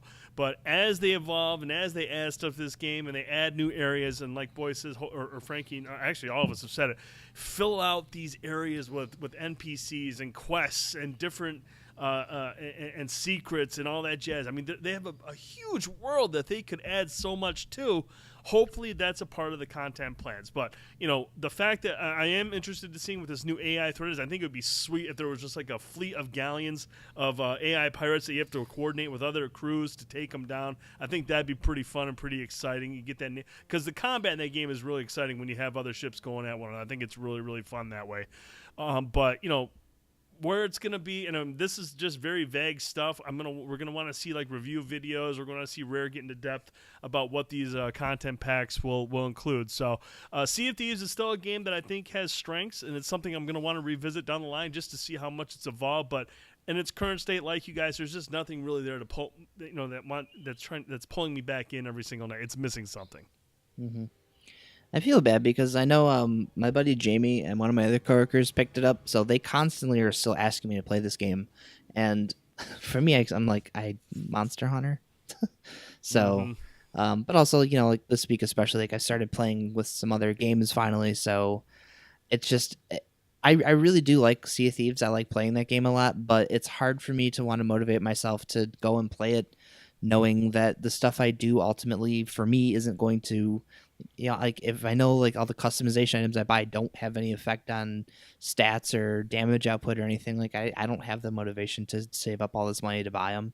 Mm-hmm. And you're doing literally the same exact missions. And don't get me wrong, I really do like the Gold Hoarder missions a lot, and the Souls one too. Like I think those are kind of fun, but like I'm worried that bringing like these events in, are these events just going to be other ways to give us the same exact missions? Are these events going to give us something different to do in the game, or are we going to be doing the same exact stuff but for a different person? Like that's another big concern I have with this. Mm-hmm. And that's stuff that Rare's going to have to address if they want to keep this community alive and excited about what's to come. I mean, there's going to have to be that's the thing they have to add. All this content has to have variety. It can't be one-shot deals. It's going to have variety, lots of different ways to play stuff. So, like I said, I'll be keeping a close eye on this. I think it's a game that has quite a bit of potential. It's a beautiful-looking game, and when you are playing with friends and you get into all sorts of hijinks, it can be an entertaining night. But it just doesn't have that one thing, in my opinion. I mean, everyone's going to be different on this. It just doesn't have that one thing to kind of hook you and pull you back in every single night. I'm not sitting at work going, I need to go play Sea of Thieves tonight. I never think that. But when I do play it, I enjoy it for what it is, what it's trying to be. Mm-hmm. We're going to stick with Xbox. We got a whole new slew of games, original Xbox games and Xbox 360 games that are coming to backwards compatibility. And starting starting this week on April 17th, we're going to be getting Blinks the Time Sweeper, Breakdown, Conquer Live and Reloaded, The Elder Scrolls 3 Morrowind, Hunter the Reckoning, Jade Empire, Panzer Dragoon Orta, and SSX 3. That is coming on April 17th, original Xbox games. And then original Xbox games releasing on April 26th, Destroy All Humans, Full Spectrum Warrior, Mercenaries Playground of Destruction, MX Unleashed, Panzer Elite Action Fields of Glory, Star Wars Battlefront and Battlefront 2, Star Wars Jedi Knight Jedi Academy, Star Wars Jedi Starfighter, Star Wars Knights of the Old Republic The Sith Lords, and Star Wars Republic Commando. A ton of Star Wars stuff coming our way to Xbox One backwards compatibility. Frankie, any interest in any of these titles on this list? Yeah, there's actually several on there that I'm pretty happy about. I still have disc for Blinks, Jade Empire. I have the original Star Wars Battlefront. I have a copy of Mercenaries. So there's a lot of these that are, at least a good handful of these on here that I have discs for that I'm wanting to play. So knowing that I could just pop them into my Xbox One. I don't got to go through the hassle of setting up my original Xbox to play them is great. I've never played a lot of those Star Wars games, but I've always wanted to. So like those are definitely going to be on my radar, and I think they're reasonable at $10 a piece. And Morrowind's the other one. I've never played that one, and I've always heard really great things about it. So there's a lot of these games I would love. Granted, I'm probably never going to actually find the time to play them, but knowing that if I very well can find the time to sit down and play through Jade Empire finally, like I can just do it on my X, and that's awesome. Right, exactly. Boys, anything interesting on that list for you?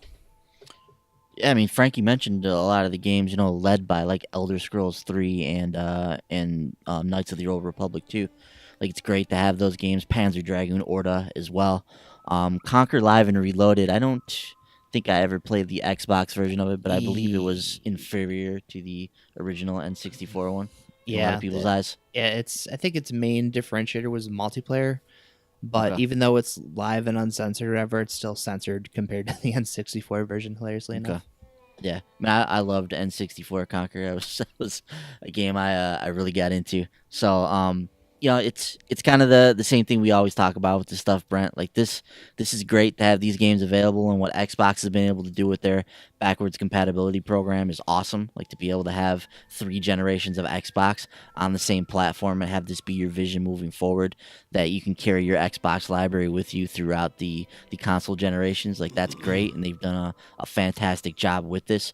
But there's just not time to go back and play these games. I'll never go back and play an original Xbox game. Like, am I gonna sit down and play Elder Scrolls 3 Morrowind? Never. I'll never have the time to do that. So, it's cool that these are there for the people that are going to want to go back and play some of these games. But as I get older and as I get up in the years here, man, this just becomes less and less of an option. So it's great. It's a great program. They've done a fantastic job with it. It's just not for me. Bender, how about you? Any games on this list that you've never played that you're interested in, or that you have played that you'd like to revisit? Some of them, kind of piqued my interest, like Elder Scrolls 3 or the Star Wars games.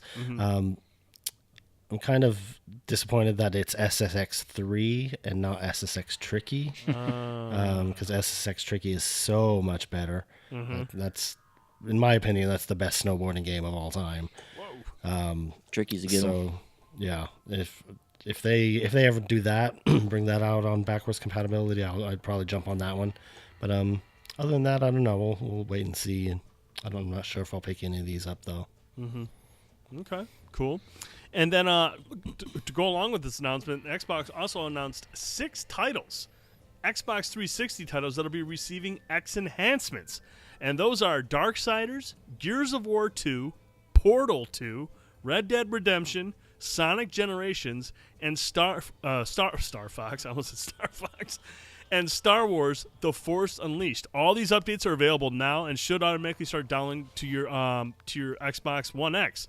Additionally, Microsoft announced that all Gears of War 2 additional content is free starting now, and just in time to take advantage of those enhancements. So, quick round of the horn on these titles here. Bender, Portal 2, Xbox One X enhancements. Are you going to go out and buy an Xbox One X to play a 4K version of Portal 2? I'm not going to buy it for that, but if I do eventually get an X, I'll pick it up and check it out in 4K. I also enjoyed Star Wars: The Force Unleashed. That game was really, really fun. I thought that game was really cool. I never played that one or the second. Never played them. I heard they're amazing. I heard the second one wasn't quite as good, but the first one was really, really good. Yeah, I liked them both, but yeah, the first one was awesome. Frankie, you're a fellow Xbox One X owner. Any of these games stand out to you? Well, I have been kicking around giving Red Dead Redemption another chance, so... I won't lie, I fired that up earlier tonight. Yeah? I just curiosity, because I know Digital Foundry had released a video that said it looked really good. And, I got to tip my hat. That game looks fantastic on the 4K display. Like I've seen many versions of Red Dead Redemption. I played it on the PS3, I played it on the Xbox One, 360, and I got to give credit where credit is due. That game looks really, really, really good now. Like very, very good. I was really impressed. I turned it on when you go through the opening credits as John's riding the train, he's going throughout all these vistas, and the clarity on so many. It is weird though because the grass. And John Marston himself, he looks really, really clear. But it's so weird because there's some points where they show wood paneling that just looks terrible. You're like, man, you forgot to improve that. But overall, it's a very good looking improvement. It looks exceptional. I was really, really impressed by the X enhancements. It looks really, really good. Yeah, so that's definitely giving me more motive to fire that up before 2 comes out. I did pre-order Red Dead Redemption 2, so I'm gonna hop into that one. My question about these is why is Darksiders on here? Wasn't there the War what was it called? The War Master Edition, and it's X enhanced already, so that seems like a waste of resources here. Yeah. Unless was the War Master considered an underwhelming remaster? I mean, is it a significant upgrade over Darksiders? I mean, not really, but again, it's a remaster. It's X enhanced. It already looks better. Right. It's already available on the system. Mm-hmm. Why do Darksiders? Don't get me wrong, Darksiders 1 is fantastic, but why? Yeah, that does seem strange now that you mentioned that. That is kind of weird, but I'm actually interested. I'm curious. I might pick up Portal 2 because I like better. I think Portal 2 is an awesome game. I love Portal 2, and I'd be curious to see what the X enhancements look like because that's a beautiful looking game with a lot of bright colors, and I'm sure a lot of those areas would look really, really sharp with those 4K enhancements. So kudos to them. Like I said, when I fired up Red Dead Redemption, I was flat out impressed. Like, it looks really, really good on the 4K display. So awesome news there. And then last thing Xbox related we're going to talk about is PUBG Miramar map is headed to Xbox One in May. This map has been out for a couple months now on PC. It'll be making its way to Xbox One in May as a free update, so you'll be able to check out the new desert map in PUBG. Man, I haven't gone back into that since I got my first chicken dinner. It's like I retired with the belt. I won the championship, and then I retired. I was like, I'm done. I got my chicken dinner. I'm good. So that's good news for Xbox One. That game continues to improve. I will give Bluehole credit; they are improving that game greatly. Every time there's an update, I'll jump in there and check it out. And up until the chicken dinner, it looked like it was improving and running better every time. So kudos to them for making those changes. So actually, one more thing I want to mention. This is important. The Banner Saga 3 gets a release date. The release date for Banner Saga 3 has been announced, and we'll see the final installment of developer Stoic's trilogy come to PC, PlayStation 4, Xbox One on July 24th. All of a sudden, July 24th is a big day. Same day as Mega Man X. Yes. The standard edition is just the digital game download. The deluxe edition gets you the OST, a digital wallpaper, a digital copy of the world map, and a gold wasp in-game item, as well as a digital game download. The legendary edition gets you everything included the deluxe edition, as well as the Shadow Walker heroic title, the Petrie Clan Ring legendary item, and a digital copy of James Fendelay's tie-in novel to the game, The Gift of Hedderborg.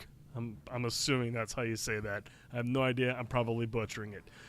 Console players can pre-order the Banner Saga Trilogy Bonus Edition, also launching on July 24th, which includes all 3 titles, a best-of soundtrack, mini art book, collectible poster, and the Horde of Lichbon in-game item. The release date for this edition on the Switch is yet to be confirmed. That's the one I want. I want the Switch version of this because I'm just never going to play it on consoles. But from what I played of Banner Saga, Frankie, I know you reviewed it. You really, really like Banner Saga. You excited about this? We're finally going to get the third one on July 24th? Yeah, I actually still haven't played through the second one, partially because I didn't know when 3 was going to be coming out. So I can't wait to get my hands on this. I'm probably going to restart them just because it's been so long since I played the first one. That's probably one of the only games I've ever reviewed that I regret not giving a 5, honestly. Like, I absolutely loved the first Banner Saga. It was fantastic. I also have the soundtracks because I think it was around Christmas time. Austin Wintory on his Bandcamp page had that ridiculous sale, so I ended up picking up like his discography. So I love those soundtracks. So I'm very, very excited about this really happy to have that on my shelf. Yeah, they're really, really good soundtracks. Excellent soundtracks. Boys, did you ever give Banner Saga a try? Ever have any interest? I know we all agree that it's a beautiful art style. Did you ever spend some time with this or even get into it? I've never had a chance to play Banner Saga. Yeah, I'm very interested in it. I mean, I love the look of it. Love the whole style that it has. I have it, on my console. Just need to sit down and play it one of these days. So yeah, at some point I would like to get into this. Isn't that your studio? Stoic. Oh yeah, it is. That's my studio, Stoic Games. And Bender, I know that you thought this was a beautiful looking game, and now that this is coming to the Switch, is this an ideal spot for you to jump into the Banner Saga? I think it might be, yeah. Whichever platform I play it on, I want to play all three of them on the same platform because as I understand it, you can continue your story and it'll carry over. So yeah, Switch seems like a good place to check it out. So I might have to pick these up and get the third one when it comes out and check out what all the hype's about. Mm-hmm. I think you'll enjoy those games. They're so good. They are good. And like Frankie said, they have an awesome soundtrack that goes with the awesome entry. You cannot go wrong with that guy. He's super talented. I know. So make sure you... Oh, go ahead. Oh, I was going to say, I know you're moving on from Xbox, but I just wanted to mention real quick because I know we're not going to get to it. But Wargroove coming out on Xbox, I did not know that was a thing. I thought it was just on the Switch. Mm-hmm. So I'm excited about that. That's that Advanced Wars inspired game. I know you love your Advanced Wars. Mm-hmm. Yeah, Wargroove is coming to Xbox One soon. Do we have a date on that, Frankie? Not yet. Just as soon. Nope. It was one of the ones that they featured at PAX at their booth, so I assume we're getting close. Okay. Man, have that drop on you pretty soon. Why not, who knows? Pick a date, Frankie. What day would work for you? Why not July 24th? There you go. July 24th, Wargroove hopefully comes out on Xbox One. But that's going to do it for this week's show. Keep in mind, no podcast next week. However, we will have a stream going Thursday night prior to the launch of God of War where we'll discuss God of War, the things we're hoping to see from this latest entry, and talk about our experiences in the past, and we'll announce the winner of the God of War Stonemason edition that we're giving away. Head over to the website, get your entry in, 5 more days, probably less once this podcast goes up. Thursday night, 9 p.m. is when the drawing will close. We'll draw the person after that, and then we'll announce them during the stream. Gentlemen, where can we find you gaming and tweeting? Mr. Boyce. As always, Brent, I'll be not tweeting at Piccolo930. It's my PSN ID as well. It's where you can find me on Xbox and Switch. We'll be on the Tuesday Night Indie Spotlight, Tuesday, 10 p.m. Eastern, on our YouTube channel, Short Pause Gaming. So make sure you come on over there, check us out. Subscribe to the channel, like the videos, leave comments, all that kind of stuff so you never miss an episode. More than likely, it'll be Gunhouse with the slight chance we might feature Phantom Trigger if we're able to get our hands on it. But looking like Gunhouse is the leader in the clubhouse. Franklin. You can find me on Xbox, Twitter, PlayStation Network, Nintendo Network, pretty much anywhere at Viper Strike. Bender? You can find me on Twitter at Bender_guitar. I'm on PlayStation Network and Nintendo Network at me_Bender, and Xbox Live at MeBender82. And just as a reminder, Frankie and I usually stream Monster Hunter on Wednesday nights. It's usually after midnight Eastern time. So if you're a night owl like us, hang out with us. I'm gonna try to start interacting with the chat more often and everything. So yeah, come check us out and we'll play some Monster Hunter. I feel like Jamie should handle the chat because at least then he'll have an excuse when he does die. I was going to say, Jamie's always dead. He'd be the perfect person to run the chat. Yeah. Yeah, check out their stream, you guys. Like, seriously, they stream for like 2 to 3 hours, taking down multiple monsters. They're tackling everything, and it's an entertaining stream. So make sure you check it out. It's always on YouTube. Sometimes they're on Twitch and YouTube. They're on both. Make sure you subscribe to both those channels. You'll never miss a midnight monster hunt. You can find me on Twitter at TheDude1979, Xbox Live, TheRealDude79, PlayStation Network, Nintendo Switch, TheDude79. Make sure you visit the website, www.shortpause.com. Follow us on Twitter at The Short Pause. You can listen to this podcast on iTunes, SoundCloud, TuneIn, Google Play, or Stitcher, or you can watch it on YouTube, Facebook, or Twitch. If you like this podcast, if you really like it, go over to iTunes, give us a 5-star rating, write out a nice review. It helps us get exposure. It gets the show out there more. If you're not quite ready to give us a 5-star review, that's totally cool. No fake reviews. Send us an email with your criticisms, feedback, or suggestions. Anything. We need to hear from you. podcast@shortpause.com. For Frankie Ayler, Ben Boyce, Bender Holt, I'm Brent Felsing. Thanks again for watching and listening to the Short Pause Gaming Podcast. We'll see you in 2 weeks. Good night, everybody. Good night. Bye-bye. See you guys.